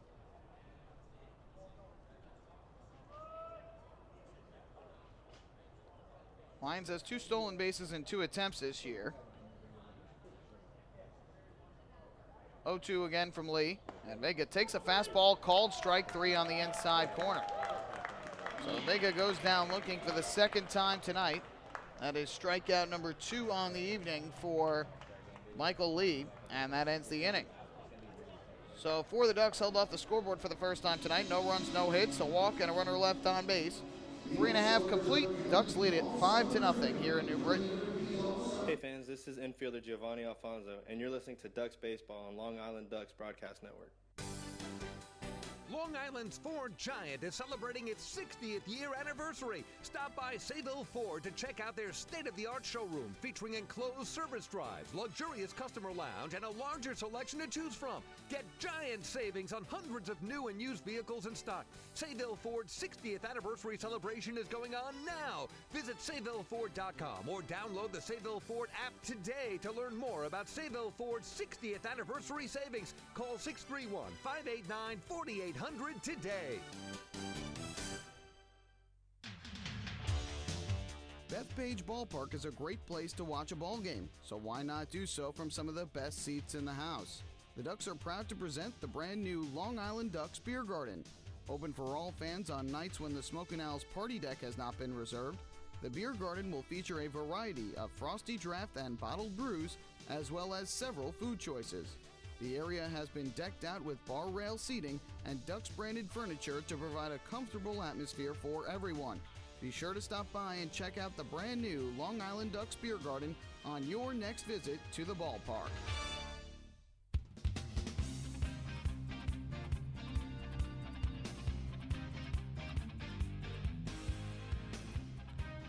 Bottom of the 4th inning coming up at New Britain Stadium. The Ducks with an early 5-0 lead over the Bees in Game 1 of this single admission doubleheader. Again, 2 7-inning games today. Time for the answer to our 4th inning trivia, where we test your knowledge of the Long Island Ducks, the Atlantic League, and baseball as a whole. We gave you the question in the top of the 4th inning. Phelan Lentini and Jovan Rosa last year of the Ducks and the Bees, respectively, played in all 140 games during the regular season. They were the 2nd and 3rd players in league history to do that, play in all 140. Dennis O'Grady's first pitch to John Griffin is roped into left center field. On the run over Anthony Vega, he slides and makes the catch. Boy, John Griffin has been robbed twice tonight. Once a nice catch in deep right by Phelan Lentini, and now here in deep left, a sliding grab by Anthony Vega for the first out. We wanted to know who the first player in Atlantic League history was to play in all 140 games during the regular season. We told you that he is playing in tonight's game. The answer, Ducks designated hitter Lou Ford, who did so during the 2014 season, was the first player in league history to play in all 140. And that same season was named the Atlantic League's Player of the Year. Jamar Walton to the plate. He takes a strike on the outside corner, 0-1. So it looks like Walton is okay after injuring his wrist earlier in the game. Try to dive in right and catch the baseball hit by Lou Ford that dropped in for the single. 0-1, swing and a miss. He chases down in the zone. And O'Grady ahead 0-2. Walton reached his first time up on a little dribbler up the third base line that managed to stay fair. Bees with 3 hits, only one of which has gone to the outfield. 0-2. Walton hits a sharp ground ball to second. Backhand stop made by Elmer Reyes. And he throws to Mark Krause at first in time for the out, 2 away. 4 in a row now retired by O'Grady, who allowed a 1-out walk in the third and has set down everybody since.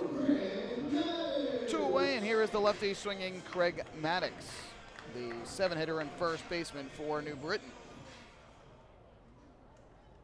Maddox came into tonight hitting just .200 against Long Island this year, a home run and 4 RBIs, and struck out his first time up back in the second inning. First pitch here is a breaking ball taken down in the zone for ball 1. Maddox coming in hitting just .228 on the season tonight. Struggling in his second season with New Britain after posting good numbers last year. 1-0. Swings and grounds one to the right side for the first baseman Mark Krause. He'll pick it up and step on the bag. And that will end a 1-2-3 inning for Dennis O'Grady. Retires the Bees for the first time in order tonight. It's also another PSEG Long Island energy efficient inning. With energy efficiency programs from PSEG Long Island, saving on your electric bill is also as easy as 1, 2, 3. Visit PSEGLINYSaveMoney.com/save money. Again, PSEGLINY.com/save money. One more way, PSEG Long Island is making things work for you.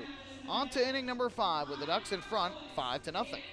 Hey fans, this is infielder Giovanni Alfonso, and you're listening to Ducks Baseball on Long Island Ducks Broadcast Network. PSEG Long Island is making things work for you with over 10 energy efficiency programs that can help you save on your monthly electric bill. From our free online energy analyzer and in-home energy assessments to rebates on energy efficient air conditioning, even discounts on LED light bulbs. Helping you save on electricity is our job. What to do with your savings?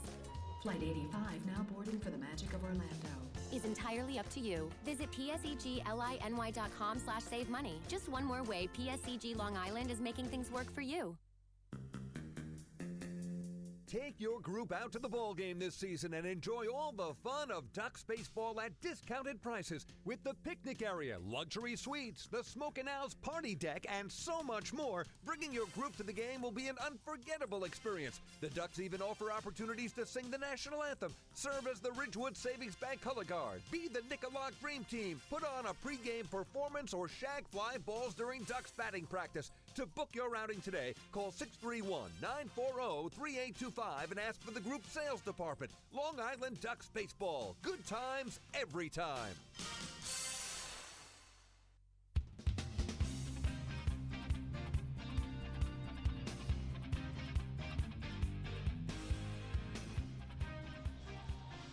Five nothing Ducks as we advance to inning number 5 here in tonight's doubleheader opener. Bees have gone to their bullpen, and they have called upon right-hander Brandon Shimo.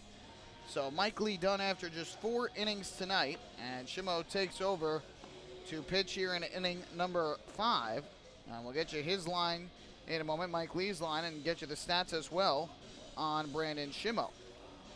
Meanwhile, fans, chill out all summer long with a cold cup of Hampton Coffee Company Gourmet Iced Coffee. It's available at the concession stands at Bethpage Ballpark. Hampton Coffee is the preferred coffee of the Long Island Ducks. Visit HamptonCoffeeCompany.com or check out their cafes out in the Hamptons. For the Ducks, it'll be 3, 4, and 5 in the order. Reyes, Ford, and Berg due up to the plate. These were the 3 that began the third when the Ducks added their 5th run of the game. So Shimo will work out of the stretch. And his first pitch on the way. Reyes takes a breaking ball low and outside, 1-0. Mike Lee goes 4 innings tonight for the Bees, and he allows 5 runs, all of them earned on 7 hits. 1-0. And that is taken low and away. 2 balls and no strikes. Lee will remain winless on the season. He walked 1 batter and struck out 2, and allowed the home run to Lentini that led off the ballgame. 2-0 the count. Shimo kicks and fires. Reyes swings, grounds 1 foul at the third base line. And now 2 balls and a strike. The 5 runs given up by Lee, the most he has allowed in a game this year. The 7 hits is second most. He gave up 7 hits his last time out. That was May 31st at Bridgeport. May 26th here against Southern Maryland, he allowed 8 in 5 innings of work. 2-1 Reyes. Swings and misses out in front of a changeup over the inside corner. And Shimo's gotten the count even at 2-2.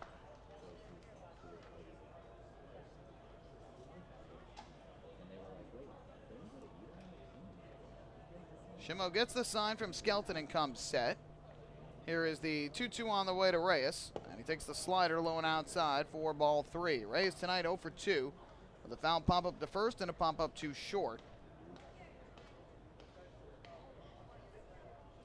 So now he's got a count of 3-2 on Shimo, leading off this 5th inning. Here's the payoff pitch, and Reyes grounds one towards the middle of the infield. Michael Baca, the shortstop, makes the play. His throw to first a little high, but Maddox able to keep his foot on the bag for the out, 1 away. Here in inning number 5. Numbers this year on Shimo: he has made 13 appearances out of the bullpen, has a perfect 3-0 record, but has a 4.50 ERA, 10 runs all earned allowed in 20 innings. He has surrendered 14 hits and 8 walks while striking out 18. Opponents, though, hitting just 194 against Shimo. So Stan Clyburn trying to bring in the bullpen here early and quiet this Ducks offense. First pitch here to Lou Ford.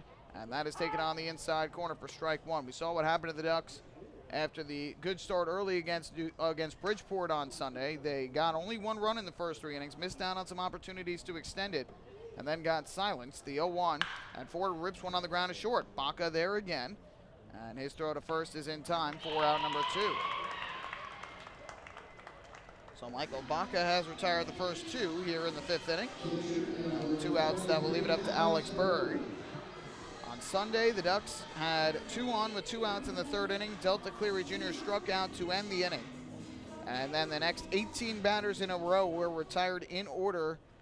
3 innings from Chris Rierick, and then 1 each from Zach Groats, Manny Del Carmen, and David Carpenter. The final 19 batters in a row retired by Bluefish pitching on Sunday, as Alex Berg takes a breaking ball for a strike.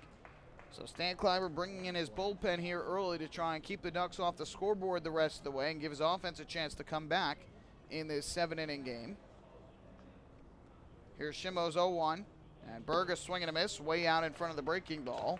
Berg has been on base twice tonight. Ford, by the way, is now 1 for 3 with his ground out to short. Berg has singled, scored, and walked in his 2 plate appearances thus far in game 1. Be an 0-2 pitch coming up from Shimo, trying to retire the side in order. Here's the pitch, and Berg will swing and rope one into left center field. On the run over the left fielder, Connor Bierfeld. He'll make the catch, and that will retire the side. Berg hit it well, but lines out to left, and that will end a 1-2-3 top of the 5th inning. Ducks go in order for the first time tonight. We go to the bottom half of inning number 5 with the Ducks still in front by a 5 spot. Hey fans, this is Yuri De La Rosa, left-hander pitcher, and you are listening to Ducks Baseball on the Long Island Ducks Broadcast Network. Hey Ducks fans, the official hotel of the Long Island Ducks is the Radisson Hotel Hauppauge, Long Island. It's centrally located on the north shore of Long Island and offers a home away from home for both business and leisure guests. The Radisson Hotel Hauppauge, Long Island features an indoor pool, 24-hour business center, a fitness center, and complimentary Wi-Fi in all guest rooms. Enjoy the contemporary American cuisine at the Fountain Grill restaurant or grab a quick bite to eat at Cafe Pronto. And best of all, it's only minutes away from Bethpage Ballpark. The Radisson Hotel Hauppauge, Long Island, the official hotel of the Long Island Ducks. Call 631-231-1100 today. That's 631-231-1100.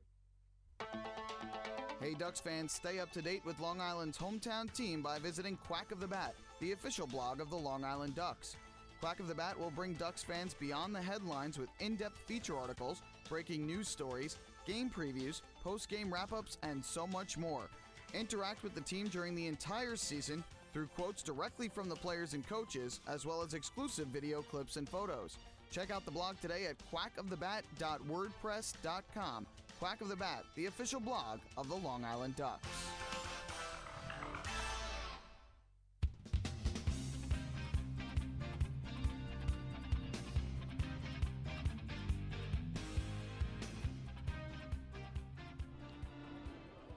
Back here at New Britain Stadium as we move to the bottom of the 5th inning. The Ducks with a 5-0 lead in support of starter Dennis O'Grady, who is back to the mound for his 5th inning of work. Michael Pollock here bringing you all the action. Thanks so much for tuning in. Again, we've got 2 7-inning games for you tonight here at New Britain Stadium. Game 1, which began at just after 6 o'clock, and then Game 2, which will start about 30 minutes after the completion of this one. This is the 8th doubleheader of the season for Long Island. If you can believe that, it is just incredible how many this team has played, and only 3 of those 8 were scheduled at the beginning of the season. 1 at home against Lancaster, 2 on the road, 1 in York, 1 in Bridgeport. And the other 5 have all been made possible due to rainouts, postponed games from inclement weather. It has not been kind to not only the Ducks, but around the Atlantic League. I believe this is New Britain's 6th doubleheader already this season. And it's been a lot for sure, but that is what happens. Unfortunately, there's no way to combat the weather, and you just got to battle through it. Last night was an ugly one here in New Britain with a lot of cold weather. Temperatures were in the low 50s, right around what would have been game time.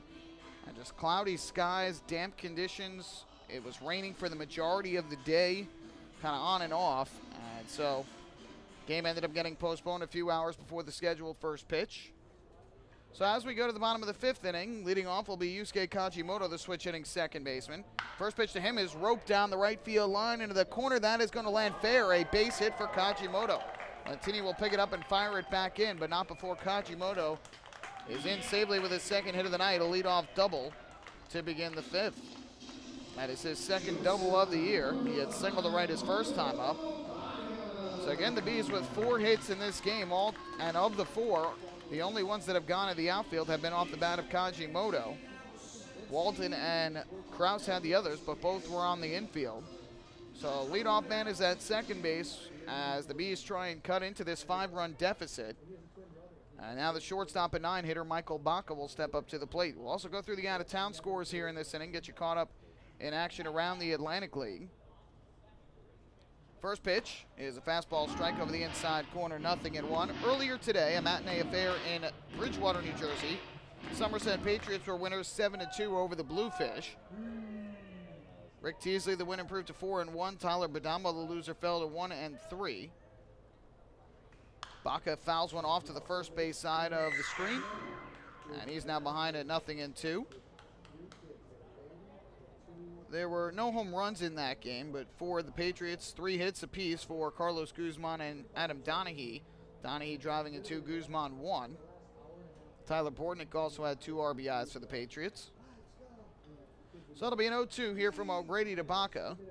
Kicking the pitch on the way is breaking ball down and away. Nice backhanded stop by Alex Berg.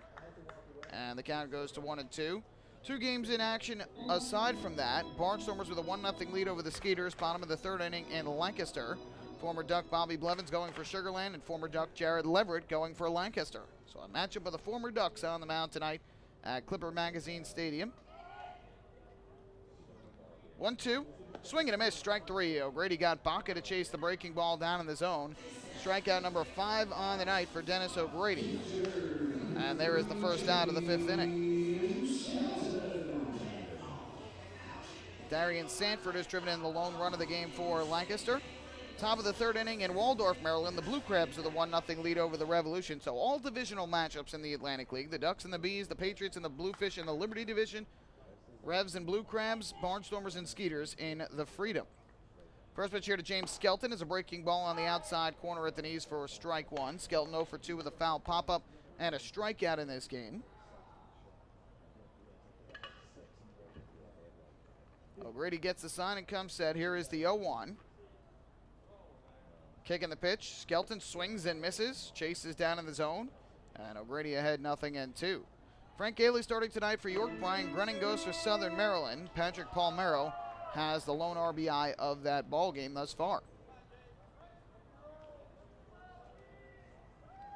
It'll be an 0-2 pitch here from O'Grady to Skelton. Runner at second base, Kajimoto with 1 out.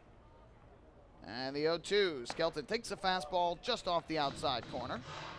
Yankees-Red Sox scoreless through 1 at Yankee Stadium tonight. CC Sabathia goes for the Yankees. Rick Porcello for the Red Sox. Boston winning the opener last night 5-4. O'Grady's 1-2 to Skelton is a breaking ball low. Skelton thought about chasing but was able to hold off. Mets and the Rangers will get underway at 8 o'clock down in Arlington, Texas at Globe Life Park. Zach Wheeler for the Mets, 3-3, 3.72 ERA. Yu Darvish for the Rangers, 5-4 with a 3.13 earned run average. 2-2 now from O'Grady. And Skelton lays off another breaking ball down in the zone. Good eye from the catcher.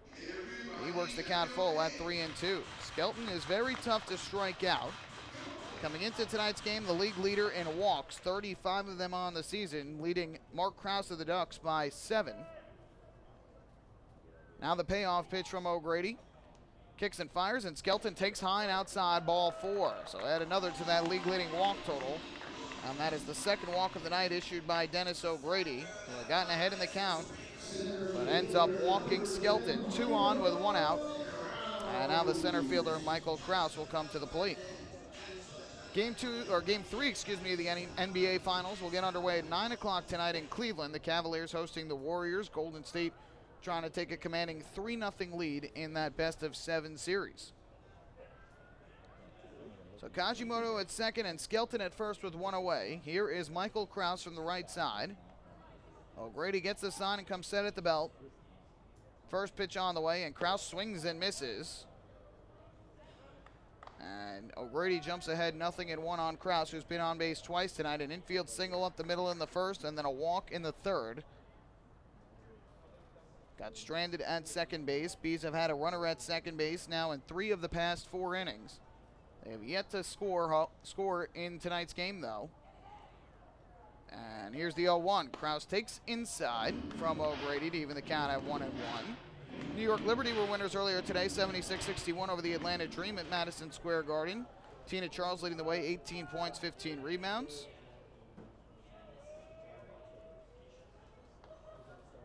O'Grady's 1-1. Kicks and comes home, and Krause takes a fastball that misses down in the zone for ball 2. And lots of tennis action today at the French Open. On the men's side, Rafael Nadal wins after Pablo Carreno Busta retired in the second set. Andy Murray, Stan Wawrinka, and Dominic Thiem was the big upset today. He wins in straight sets over Novak Djokovic. 2-1. Grounded foul to the third base side of home plate. Takes a big hop and goes off the screen. And O'Grady gets to strike 2 on Krause. 2 balls, 2 strikes to count. On the women's side, Karolina Pliskova defeats Caroline Garcia, and Simona Halep defeats Elina Svitolina. 2 balls, 2 strikes, 2 on with 1 out. In the bottom of the 5th inning, the Ducks leading the Bees 5-0. O'Grady looking for the ground ball here to try and turn 2. And the 2-2 to Krause is taken just inside. A good curveball there from Dennis O'Grady. Looked like it had the inside corner. But Krause took it. Kevin Baez asking for the location from Anthony Anzero, the home plate umpire. And now the count full at 3-2 with 1 out. Let's see if the runners take off. I'm not sure they will, though. Both runners do have some good speed, especially Kajimoto at second. Here's O'Grady's 3-2. Runners do go, and the pitch is taken low for ball 4. And O'Grady has walked his second straight hitter. So O'Grady got to 2 strikes on both Skelton and Krause, but ultimately allows the free pass to both. He has now walked 3 in the ball game. And the Bees with their best opportunity of the night. Bases loaded and only 1 out.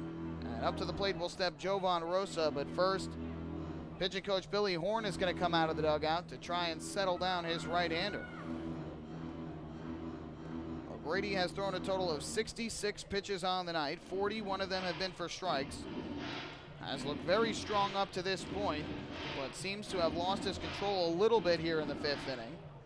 Allowed the leadoff double, struck out Baca. Got the 2 strikes, but could not get Skelton out, and threw what he thought was strike 3 to Michael Krause. Did not get the call, though, on the breaking ball over the inside corner. And now the base is full of Bees with 1 out. And Jovan Rosa coming to the plate. He is 0 for 2 on the night with a fly out to center and a ground out to third base. O'Grady comes set on the mound. His first pitch. And Rosa takes a breaking ball downstairs, 1-0. Bees showing excellent patience here in this inning, not chasing out of the zone from O'Grady. Ducks look like they're starting to get some action going in their bullpen down the left field line. O'Grady's 1-0. Rosa takes a fastball that misses inside near the hands.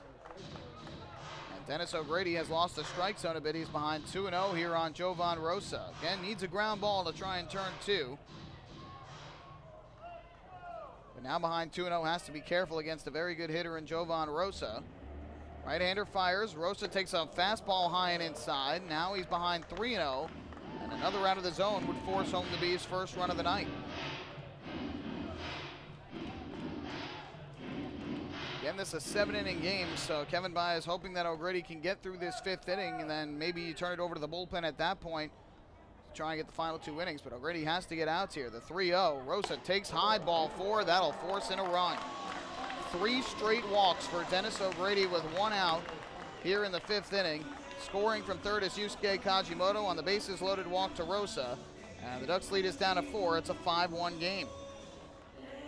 So give an RBI to Jovan Rosa, his 21st of the year. And now all of a sudden the tying run comes to the plate in the form of the very dangerous Connor Bierfeld. And now if you're O'Grady, you have to be extremely careful. Bierfeld packs a ton of power. You leave one over the plate, and he can tie this game with 1 swing.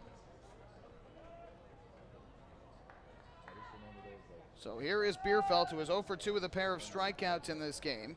First pitch from O'Grady, and Bierfeld takes a fastball up high. Another one out of the zone from O'Grady, and it's 1-0. And a runner at second with 1 out, but has allowed 3 straight walks as the right-hander O'Grady. Now the 1-0 pitch to Bierfeld. And that fastball just catches the outside corner for a strike. Bierfeld thought it was ball 2. But the count now 1-1. And Bierfeld does not pack a ton of speed, so a ground ball could be very advantageous for O'Grady. Infield for the most part straight away. Now the 1-1. Bierfeld a swing and a miss, way out in front of the nasty breaking ball from O'Grady. So now he's got 2 strikes on Connor Bierfeld. He's ahead of him 1-2. He's been chasing that breaking ball down all night. Let's see if he tries to throw it again and get strike 3. O'Grady looking in for the sign from Alex Berg. Now comes set. And O'Grady's 1-2 pitch is a fastball that just missed the outside corner. Very similar in location to the 1-0 pitch to Bierfeld. But Anthony Anzero says it was just outside, and now it's 2-2.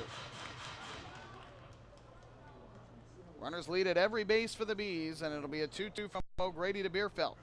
Here it comes, and Bierfeld swings, hits one high in the air down the left field line deep, but it's going to hook way foul. And that will keep the count even at 2-2. Got a hold of that one on the pitch up in the zone, but hooked way foul. So we will do it once again at 2 balls and 2 strikes. O'Grady laboring a bit here in the 5th, trying to record at least the 2nd out of the inning. Another 2-2 from the right-hander. Kicks and fires, and Bierfeld takes down in the zone, blocked by Alex Berg at home plate. That runs the count full at 3-2. And can the Bees draw another walk to bring in another run? 3 straight 1-out walks here in the 5th for New Britain. And another payoff pitch upcoming from O'Grady to Bierfeld. Runner at third, Skelton. Krause is at second, Rosa at first. The 3-2 pitch, and Bierfeld pops one up foul, first base side. And that will go out of play. So we'll do it yet again at 3-2. And the Ducks have action going in their bullpen down the left field line.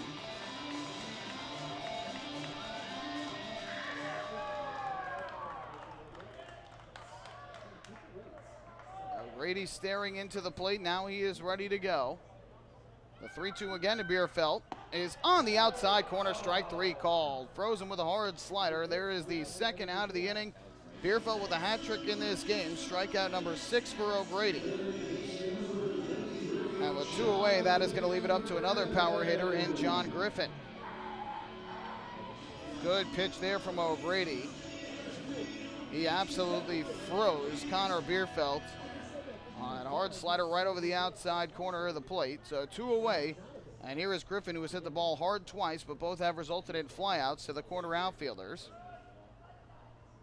First pitch from O'Grady to Griffin. He takes a breaking ball on the outside corner for strike 1. Griffin popped to right in the 2nd, hit it deep, but was caught near the warning track and right by Lantini, and then hit a liner to left center in the 4th, a sliding catch made by Anthony Vega. 0-1 from O'Grady. Kicks and fires. Griffin takes a breaking ball down and in. And that will even up the count at 1-1. Pitch count has risen quickly for O'Grady. That was his 80th pitch of the night. 47 have been for strikes. Laboring here in the fifth, but trying to record the final out and keep this a 4-run ball game.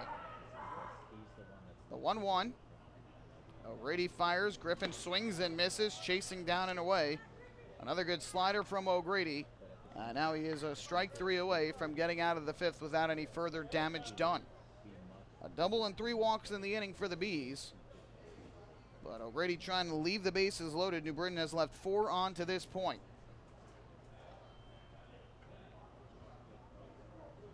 O'Grady gets the sign from Berg and comes set. Here's the 1-2 to John Griffin, and that breaking ball is on the outside corner, strike 3. Dennis O'Grady with a couple of nasty breaking balls to strike out the power hitters Bierfeld and Griffin, and leaves the bases loaded here in the fifth. So the Bees will have to settle for 1 run on 1 hit and 3 walks in the inning. No errors, they leave the bases loaded and have left 7 on for the game. To the 6th inning we go. The Ducks lead is 5-1. Hey fans, this is pitcher Tim Millville, and you're listening to Ducks Baseball on the Long Island Ducks Broadcast Network. Going way back is Joe Holden, and he is looking up, and that one is headed to field 5 at Robert Moses. The waves are gnarly, and the Ducks have tied it at 1. That was another home run for the Ducks. And Duck fans, what's more fun than a home run that helps the Ducks win a game? How about a homer that helps the community win? Chappie's Funeral Home and the Long Island Ducks have once again teamed up for the Chappie's Home Run Challenge. If the Ducks hit 100 homers this season, Chappie's Funeral Home will donate $5,000 to the Quackerjack Foundation. So every time a Ducks hitter goes deep this season, watch for the Chappie's Challenge home run count on the scoreboard. And if we reach 100, we're all a winner. Chappie's Funeral Home, where caring for others is a family tradition.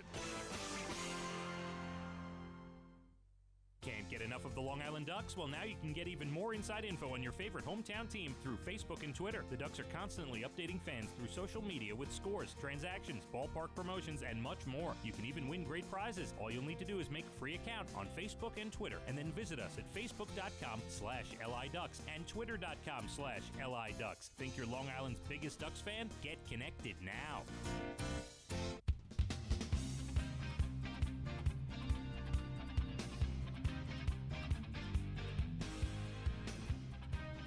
Well, things got a little dicey for Dennis O'Grady in the 5th inning as he allowed a leadoff double to Yusuke Kajimoto and walked 3 straight hitters, Skelton, Krause, and Rosa, to bring in a run. But he struck out Connor Bierfeld and John Griffin looking on nasty sliders. Ends up striking out the side in the 5th. He's now got 7 Ks for the game, and he keeps us a 4-run margin with the Ducks in front 5-1. Bees will go to their bullpen again in the 6th inning, and they call upon a left-hander who will take the mound. He looked like he is wearing number 22, but I do not see a number 22 on the Bees roster, so trying to find out exactly who that is. Oh, check that. It is Sean Gil-Blair, the left-hander, who takes over on the mound. My apologies. Sean Gil-Blair, who is a pitching coach for the Bees as well, takes over, and he will be facing the first baseman, Mark Krause, the center fielder, Delta Cleary Jr., and the third baseman, Giovanni Alfonso. First pitch from Gil-Blair, and Krause takes a breaking ball on the outside corner for a strike 1. Krause has had a productive day at the plate. 2 singles, an RBI, and a run scored in his 2 at-bats thus far. Brandon Shimo, scoreless inning in the 5th. Got 2 groundouts and a flyout, so zeros across for him. And the 0-1. Krause takes another slider. This one again catches the outside corner for a strike. And Gil-Blair quickly ahead, 0-2. For Gil-Blair, this is just his 6th appearance out of the bullpen this year. He is 0-1 and has a 3.86 ERA. Left-hander in his 2nd season here with New Britain. 0-2. Krause takes. This one misses low. Again, try to get him with the breaking ball. So now 1 ball and 2 strikes on Krause.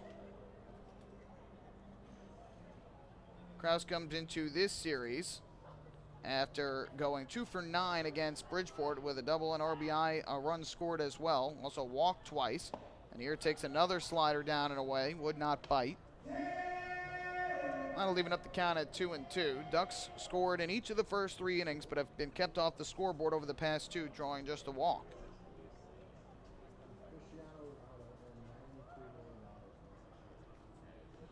2-2 from Gil-Blair. He fires. Krause takes again. A slider from Gil Blair. He's been throwing all breaking balls here to Kraus.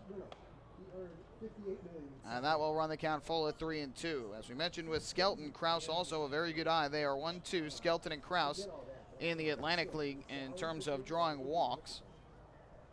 Skelton has one tonight. Kraus trying to join him. It'll be a 3-2 from Gil Blair. Kicks and fires, and Kraus swings. It's a ground ball to the right side and through, a base hit. And Mark Kraus is 3 for 3 at the plate to begin his night.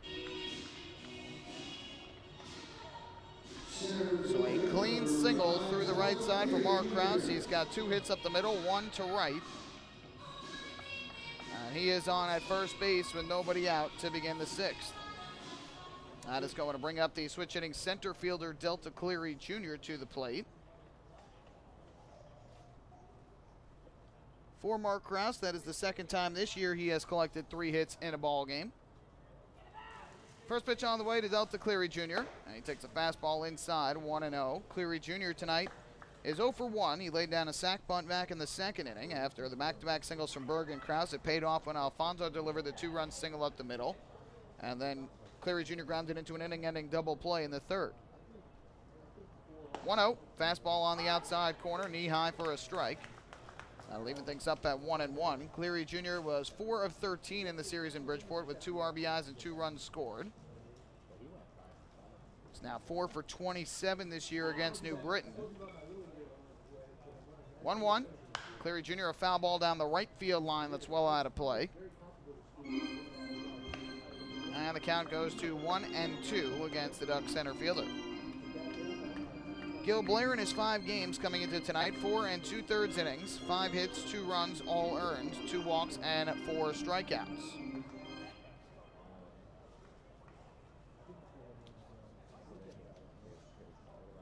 So that'll be a 1-ball, 2-strike pitch. Coming set is Gil Blair. Kicks and fires, and Cleary Jr. smacks one foul down the third base line into an empty row of bleachers. We'll do it again. For Gil Blair, this is his first outing since he pitched on June the 1st. That was last Thursday, almost a week away in Bridgeport.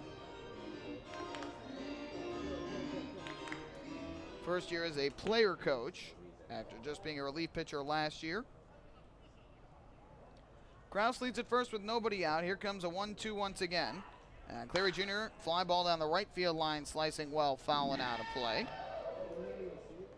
Ducks have had some good swings in this game. Again, they are out hitting the Bees 8-4, and they lead in the run column 5-1. Ducks have had action in their bullpen since the last inning when O'Grady was getting into trouble. We'll see if O'Grady comes back out for a 6th inning or if he is done for the night. I have to think likely the latter. Here's the 1-2, and O'Grady, or check that, Cleary Jr. takes down and in. And Gil Blair now with the count of 2 balls and 2 strikes. Ducks are trying to at least get the run back that they allowed in the bottom of the 5th. Give credit, though, to O'Grady, facing the 2 big power bats in the Bees lineup. In the forms of Bierfeld and Griffin, he struck out both with nasty sliders to get out of further trouble. 2-2, Cleary Jr. a fly ball in the air to right. Back a couple steps goes Jamar Walton. Moves to his right to make the catch to retire Cleary Jr. 1 away here in inning number 6. Fans follow all season long as the Long Island Ducks try to meet the Chappie's Home Run Challenge. If the Ducks hit 100 home runs, Chappie's Funeral Homes will donate $5,000 to the Quacker Jack Foundation. Chappie's Funeral Homes, where caring for others is our family tradition. Ducks with 31 home runs now on the season after Phelan Lentini led off tonight's game with a solo home run down the left field line. So, 1 on, 1 out. Here's Giovanni Alfonso from the right side. First pitch from Gil Blair to him. And Alfonso late on the fastball, swings and misses for strike 1. Alfonso with a 2-run single up the middle back in the 2nd inning that scored Berg and Kraus. And then popped out to right back in inning number 4.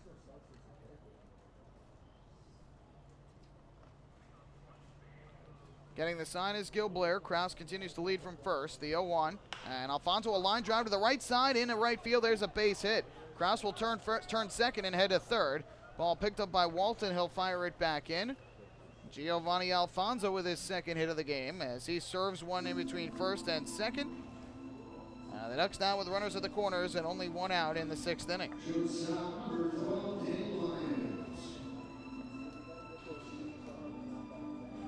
Alfonso continuing to thrive in these situations this year. 44 at-bats with runners on base. Alfonso comes into the game hitting .318. 28 at-bats with runners in scoring position. Alfonso hitting .429 on the year. And he's already got 2 hits with runners on base, 1 with runners in scoring position. Here is Dan Lyons, the shortstop and 9-hitter. He takes the first pitch fastball at the knees for strike 1 from Gil Blair. Lyons grounded out to shortstop back in the second inning, then drew a walk with 1 out in the fourth. One of 2 walks drawn by the Ducks in this game. Fly ball here could get Kraus home from third. Has to be deep enough, though. Lyons takes a breaking ball again in for a strike from Gil Blair. And so Lyons quickly behind at 0-2. Kraus doesn't have great speed, not bad speed. He does have 3 stolen bases this year. But a shallow fly ball or medium depth might not get him in. Alfonso with better speed at first. Here's the 0-2. Lyons a swing and a miss, strike 3. So on 3 pitches, Gil Blair gets Lyons for the strikeout. That is the 3rd strikeout for Bees pitching, the first for Gil Blair. And with 2 outs, that's going to leave it up to Phelan Lentini. Well, we'll see if Lentini is ready to hack first pitch. He has swung first pitch in each of his last 2 at-bats. An RBI double to left in the second, and then a fly out to deep left field in the fourth. He's hit the ball hard all 3 times he's come up tonight. His first at-bat was the leadoff home run down the left field line in the first inning. So we'll see if Lentini can drive in his 3rd run at least of the game, maybe more. First pitch from Gil Blair.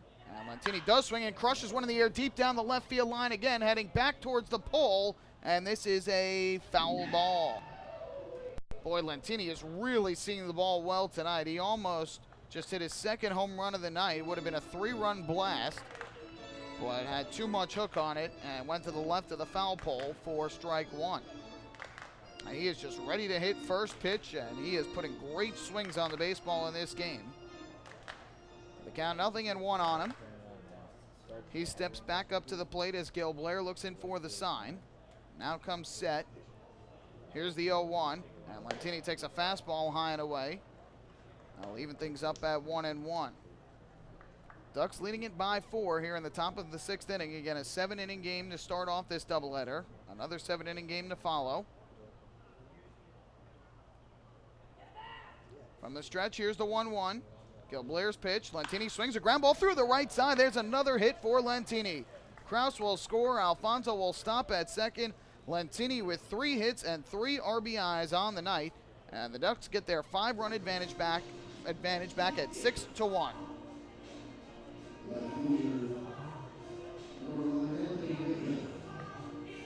So the 2-out single and another RBI for Lentini. He's got 3 RBIs on the night, up to 7 now on the season.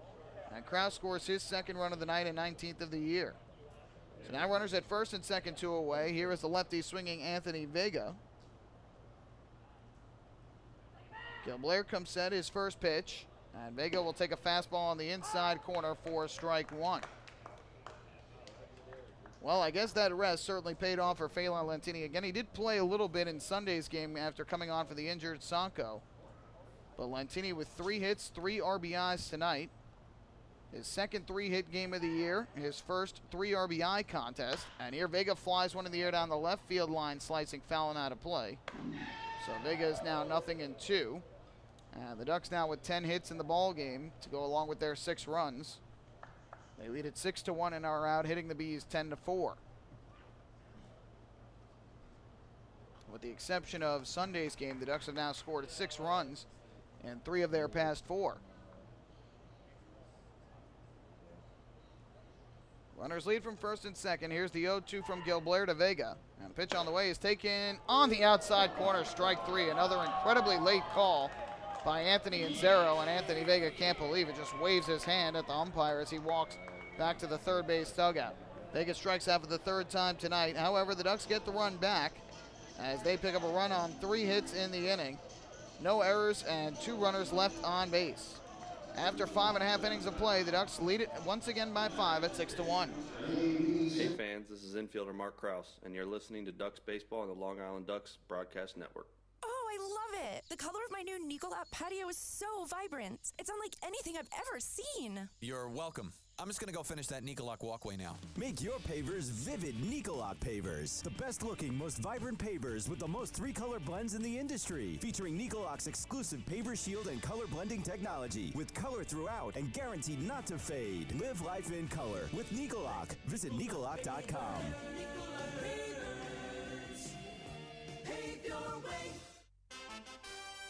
Have your birthday at the ballpark this season and celebrate with the flock. Kona Ice birthday party packages with the Long Island Ducks are now available. Each package includes 10 box seats, a commemorative birthday t-shirt and autographed baseball, a pizza and Kona Ice party in the Hebrew National Picnic area, and so much more. Best of all, the birthday child will stand on the dugout while the entire crowd sings happy birthday. Reserve your party today by calling the group sales department at 631-940-3825. Kona Ice birthday parties with the Long Island Ducks, a once-in-a-lifetime experience.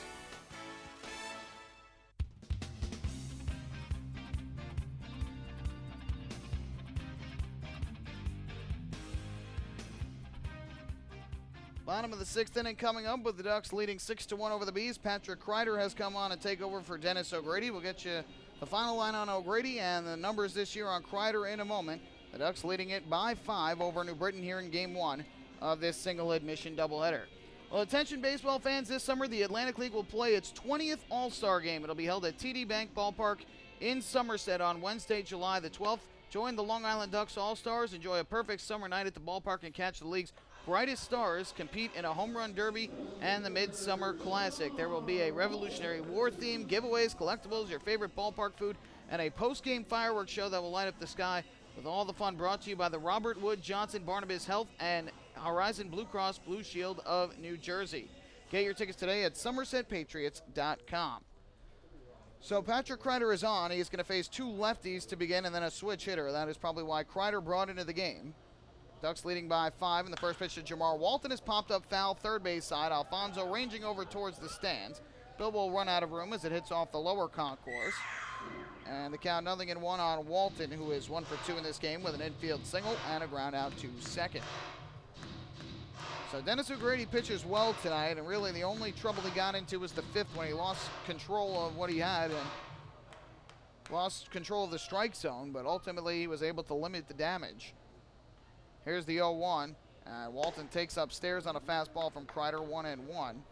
O'Grady goes 5 innings, allows a run on 4 hits. He did walk 4 and struck out 7, 1 shy of a season high of 8. Here is the 1-1 from Kreider. And Walton lines one in the air to left center field. On the run, Delta Cleary Jr. and Anthony Vega. It's the left fielder Vega in the gap who makes the catch for out number 1.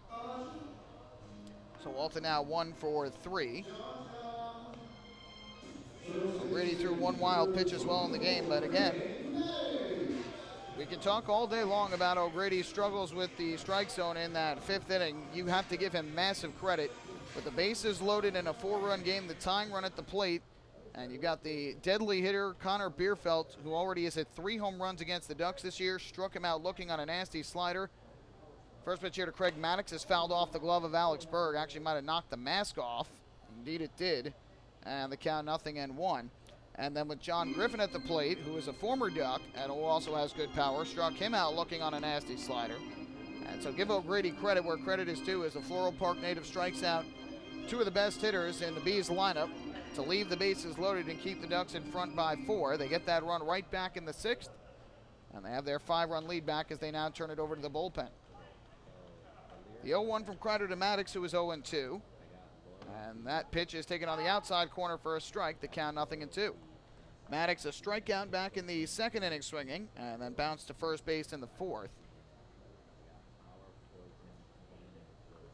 So O'Grady is in line for his 2nd win of the year, and that would improve his record to 2-2 if the Ducks hold on here. And the 0-2 to Maddox is grounded, a broken back grounder towards short. Dan Lyons will gobble it up, has trouble with it, throws to first, and just gets Maddox out. That was a close play as Lyons seemed to get handcuffed a little bit on the baseball. But he makes the play, gets the out, and with 2 away, that will leave it up to Yusuke Kajimoto.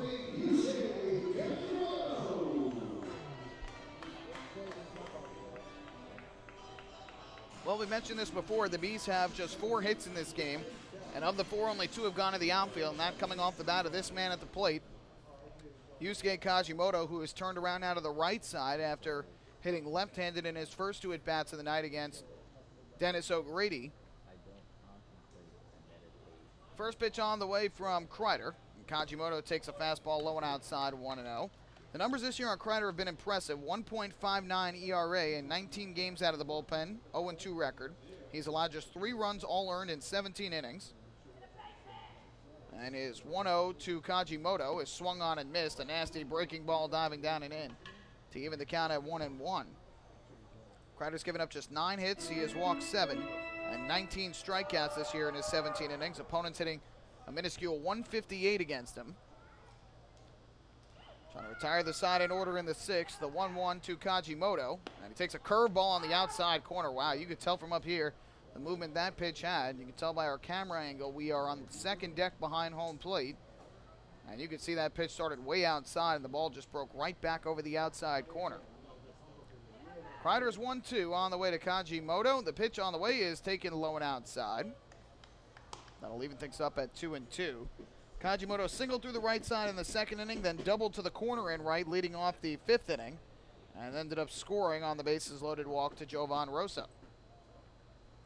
Now Kreider's 2-2 delivery. Here's the pitch. Kajimoto takes a breaking ball on the outside corner, strike 3 call. Patrick Kreider with a strikeout, the 8th for the Ducks tonight. And he tosses a 1-2-3 inning in the 6th. We head to the 7th at New Britain Stadium here in Game 1 of the single admission doubleheader. Long Island 6, New Britain 1. Hey fans, this is pitcher Dennis O'Grady, and you're listening to Ducks Baseball on the Long Island Ducks Broadcast Network. M&V Limousines is the official bus company of the Long Island Ducks. Family owned and operated, they've been in the business for over 24 years. M&V Limousines offers coach buses with Wi-Fi and restrooms, party buses, exotic limousines, and also recently acquired Hampton Luxury Liner with regular service from New York City to the Hamptons. They also offer a variety of vineyard tour options. Whether you're looking for transportation for weddings, proms, corporate outings, or long-distance trips, they've got the right vehicle for you. Visit their showroom in Comac or check them out online at mvlimo.com. M&V Limousines and Hampton Luxury Liner, the official bus company of the Long Island Ducks. Family fun every time. Beautiful evening for baseball. Big action every time. He reaches up, it's gone! Great value every time. And the Ducks have won it 7-1.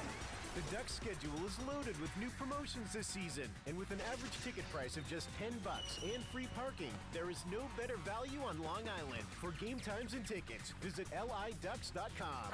Long Island Ducks Baseball. Good times every time.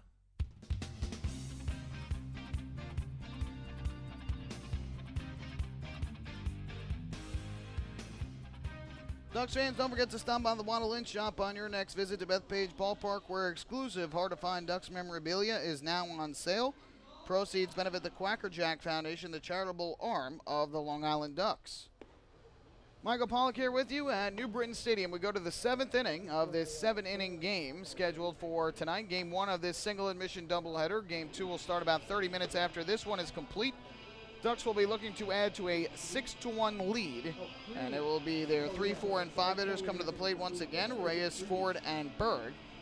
Meanwhile, Eric Fornatero, the third reliever of the night for Stan Clyburn, will come on for the Bees to pitch in relief of Sean Gilblair, who in his 1 inning of work allowed a run on 3 hits, did not walk a batter, and struck out 2.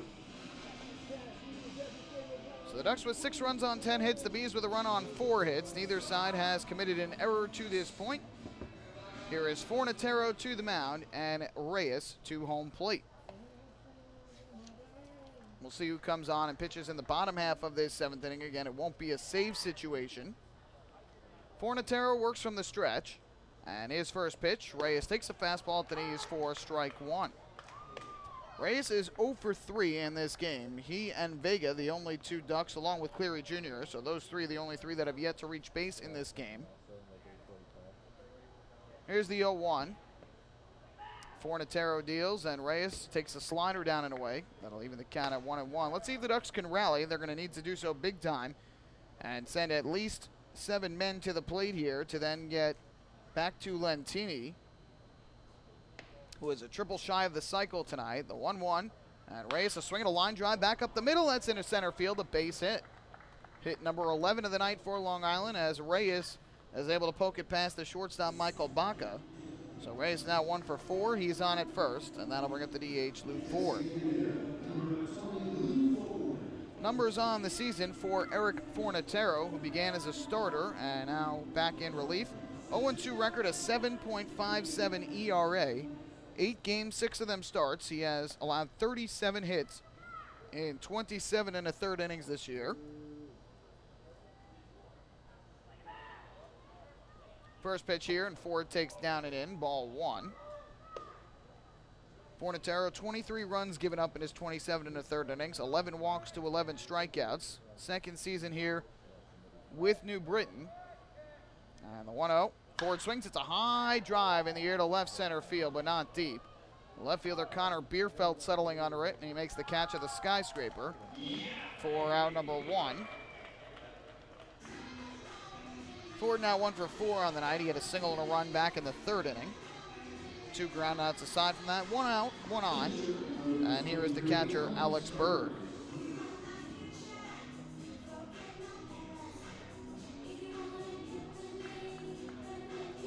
So here is Berg from the right side, who's been on base twice tonight. He's got a single and a walk.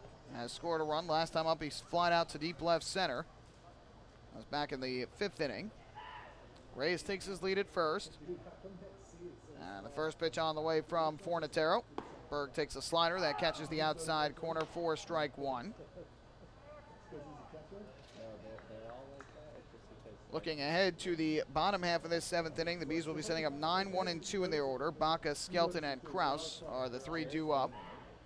Here's the 0-1, and Berg hits a sharp ground ball to second. Gobbled up there by Kajimoto, goes to Baca for 1 and on to first in time. A 4-6-3 inning-ending double play.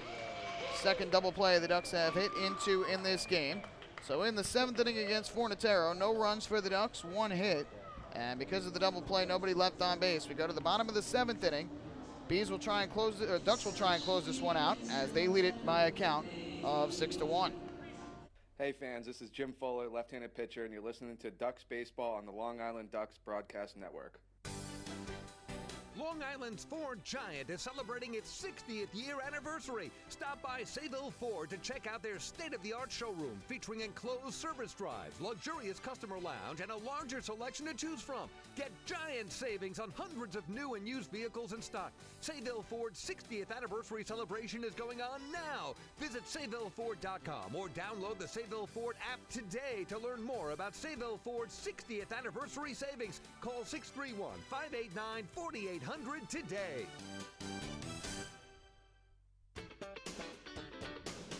Baseball fans, the Long Island Ducks mobile app has officially arrived. Powered by Clear Vision Apps, it's your one-stop shop for all things Ducks baseball.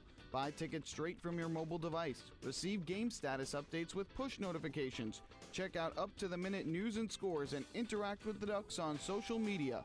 Best of all, it's free. Download the Ducks mobile app today by visiting the App Store on your Apple-powered device or Google Play on your Android-powered device. The Long Island Ducks mobile app, with you wherever you flock to.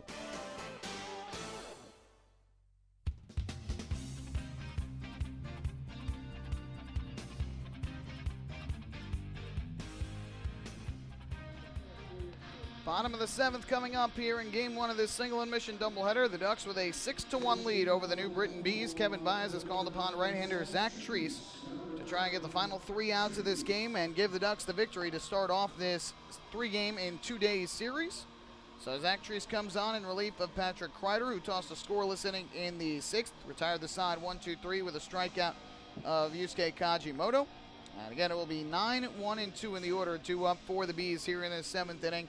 Baca, Skelton, and Kraus, righty, lefty, righty, are the 3 due up to the plate. To refresh, the Ducks scored a run in the 1st inning off of Mike Lee, the starter for the Bees, a leadoff solo home run down the left field line for Phelan Lentini, his first of the year. They added 3 in the 2nd on a 2-run single from Giovanni Alfonso and an RBI double by Lentini.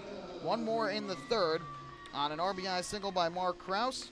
And after the Bees got a run in the 5th on the bases loaded walk to Jovan Rosa. Dennis O'Grady struck out Connor Bierfeld and John Griffin looking to strand the bases loaded. The Ducks got the run right back in the 6th on Phelan Lentini's RBI single. His 3rd hit and 3rd RBI of the game. He is a triple shy of the cycle. Here is Michael Baca, the righty hitter, to lead off against Treese, who deals a nasty slider on the inside corner for strike 1. Baca tonight is 0 for 2. He flied out to right in the 2nd. A nice running catch made by Lentini, then struck out swinging in the 5th. Treese is 0-1. This is grounded back to the mound. Oh, what a grab made by Zach Treese behind his back, and then he throws it wide at first. Goes down the right field line, and Baca's going to go to second base. Oh, my goodness. Zach Treese made an unbelievable play, fielding the comebacker. Looked like behind his back, right near his legs, and then throws wide to first base. It's got to be a straight error there on Zach Treese, who makes a great play to get the baseball and just completely rushes the throw. So an E1, and Baca will make his way to second base. The Ducks certainly have to hope that that does not come back to bite them. That was an easy first out. Obviously not an easy play right off the bat. But Treese got it and had plenty of time to throw out Baca and just threw it way wide of Mark Krause. First error of the game for either side, and now here's the lefty swinging catcher, James Skelton. So Baca, the runner at second base, as Skelton will dig in. He is 0 for 2 with a walk tonight.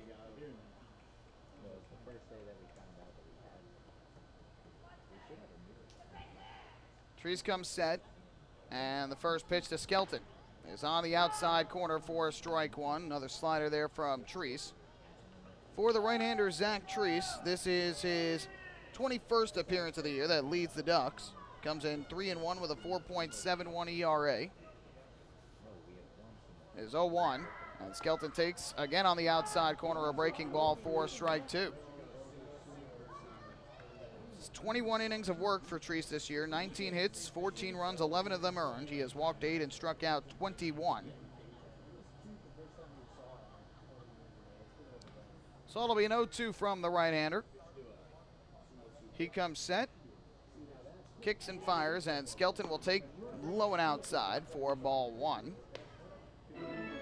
This is technically Treese's first season with us. He joined the team for the playoffs last year, but did not pitch in the regular season.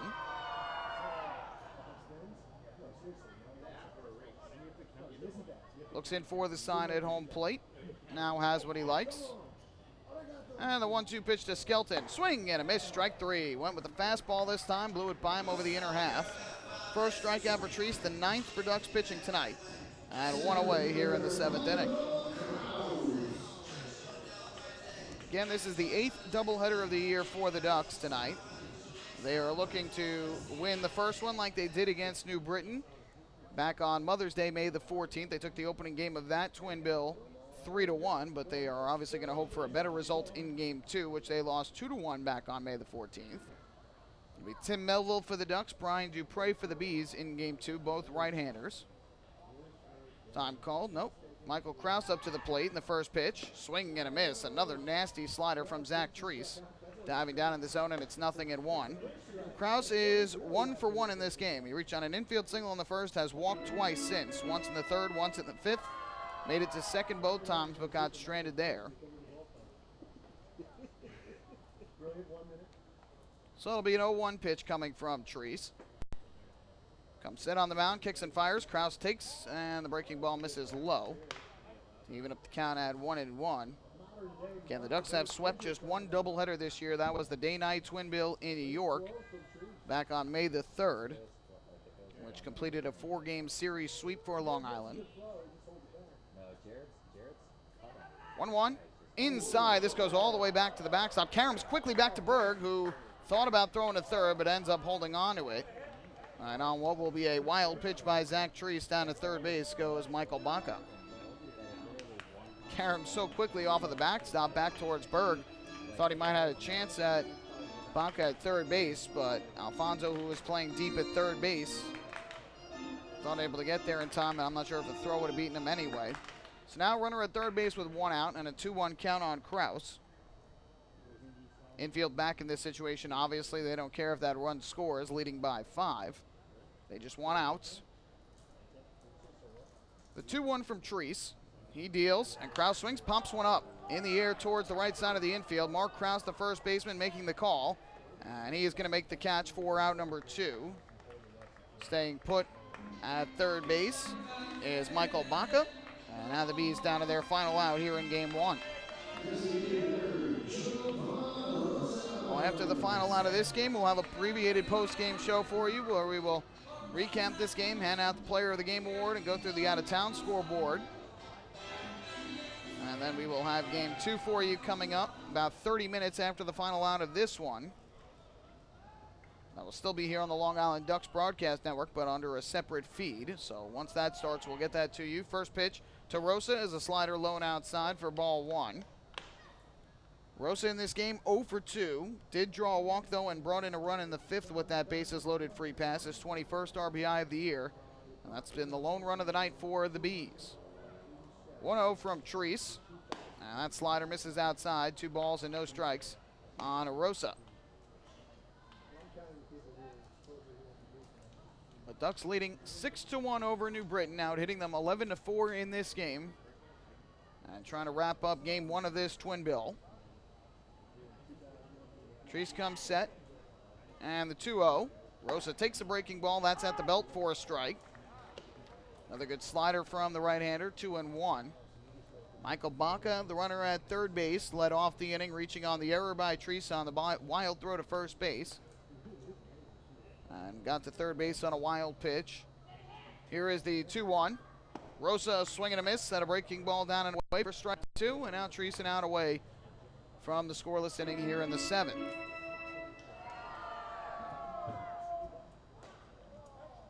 Two balls, 2 strikes, 2 outs. A runner at third base. The Ducks leading by 5. Treese looks in for the sign from Alex Berg. Now steps off and wants to go through the signs once again. Rosa will dig back into the batter's box, and again Treese will reset himself on the rubber. Now he's ready to go. 2-2 on the way to Rosa. Here's the pitch, and Rosa will swing and miss, strike 3. Zach Treese blows the slider by him over the outside corner. This ball game is over, and the Long Island Ducks take the opening game of this single admission doubleheader by the final count of 6-1 over the New Britain Bees. Well, in the 7th inning, no runs, no hits, an error, and a runner left on base. The Bees leaving 8 men on base. Ducks pitching strikes out 10 batters in their 7 innings of work. And the Ducks have taken game 1 of this doubleheader 6-1. Don't go anywhere. Post-game shows coming up next. We'll recap this game and hand out the Player of the Game award. Hey fans, this is pitcher Patrick Kreider, and you're listening to Ducks Baseball on the Long Island Ducks Broadcast Network. PSEG Long Island is making things work for you with over 10 energy efficiency programs that can help you save on your monthly electric bill. From our free online energy analyzer and in-home energy assessments to rebates on energy-efficient air conditioning, even discounts on LED light bulbs. Helping you save on electricity is our job. What to do with your savings? Flight 85 now boarding for the magic of Orlando. Is entirely up to you. Visit psegLINY.com/save money. Just one more way PSEG Long Island is making things work for you. Take your group out to the ball game this season and enjoy all the fun of Ducks baseball at discounted prices with the picnic area, luxury suites, the Smokin' Owl's party deck, and so much more. Bringing your group to the game will be an unforgettable experience. The Ducks even offer opportunities to sing the national anthem, serve as the Ridgewood Savings Bank color guard, be the Nickolock Dream Team, put on a pregame performance, or shag fly balls during Ducks batting practice. To book your outing today, call 631-940-3825 and ask for the group sales department. Long Island Ducks Baseball. Good times every time.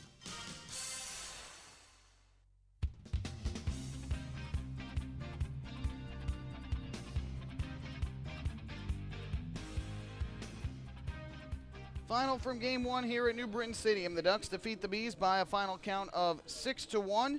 Excellent work offensively from the Ducks, who scored early and often against right-hander Mike Lee. And the bullpen for Long Island between Kreider and Treese hold the Bees off the scoreboard to seal the win. Quick recap of this one. Ducks got a run in the first inning on Phelan Lentini's leadoff solo home run down the left field line. The start of a great game for Lentini. His first home run of the year gave the Ducks a 1-0 lead. In the second inning, 4 more hits for Long Island. Berg and Krause with back-to-back singles to begin the inning. They were sacrificed by Delta Cleary Jr. to second and third, and then Giovanni Alfonso grounded a 2-run single up the middle to bring in both Berg and Krause and give the Ducks a 3-0 lead. After a ground out by Dan Lyons, Phelan Lantini roped a double down the left field line to score Alfonso, and that gave the Ducks a 4-run advantage. In the third inning with 1 out, Ford singled and Berg walked. That set the stage for Mark Krause, who delivered an RBI single up the middle, part of a great day for Mark Krause. His RBI brought in Ford, made it 5-0. Dennis O'Grady, meanwhile, started for Long Island. He cruised over the first 4 innings, allowing just 3 singles, only 1 of which went to the outfield, and a walk. But in the 5th inning, allowed a leadoff double to Yusuke Kajimoto, and then lost the strike zone with 1 out in the inning, allowed 3 consecutive walks to Skelton, Krause, and Rosa, the last of which brought in a run and put the Bees on the scoreboard. That made it a 5-1 ball game. But the big moment in the ball game came afterwards as O'Grady struck out Connor Bierfeld and John Griffin, who combined have hit 11 home runs this season. Bierfeld has 3 against Long Island. But big strikeouts by O'Grady to leave the bases loaded and kept it a 5-1 game. Ducks got the run back in the 6th inning as Mark Krause singled to open the inning. Alfonso singled with 1 out, and Lentini drove in Krause with a 2-out RBI base hit. His 3rd hit and 3rd RBI of the game. That made it 6-1. Patrick Kreider a 1-2-3 inning in the bottom of the 6th. And then Zach Treese retired the final 3 hitters he faced after the throwing error to begin the 7th. Struck out 2, and the Ducks win it 6-1. Final totals from Game 1, 6 runs, 11 hits, 1 error for the Ducks. They left a total of 5 on base. For the Bees, a run on 4 hits and no errors. They left 8. The winning pitcher, Dennis O'Grady, with 5 innings of 1-run ball, allowed 4 hits and 4 walks while striking out 7.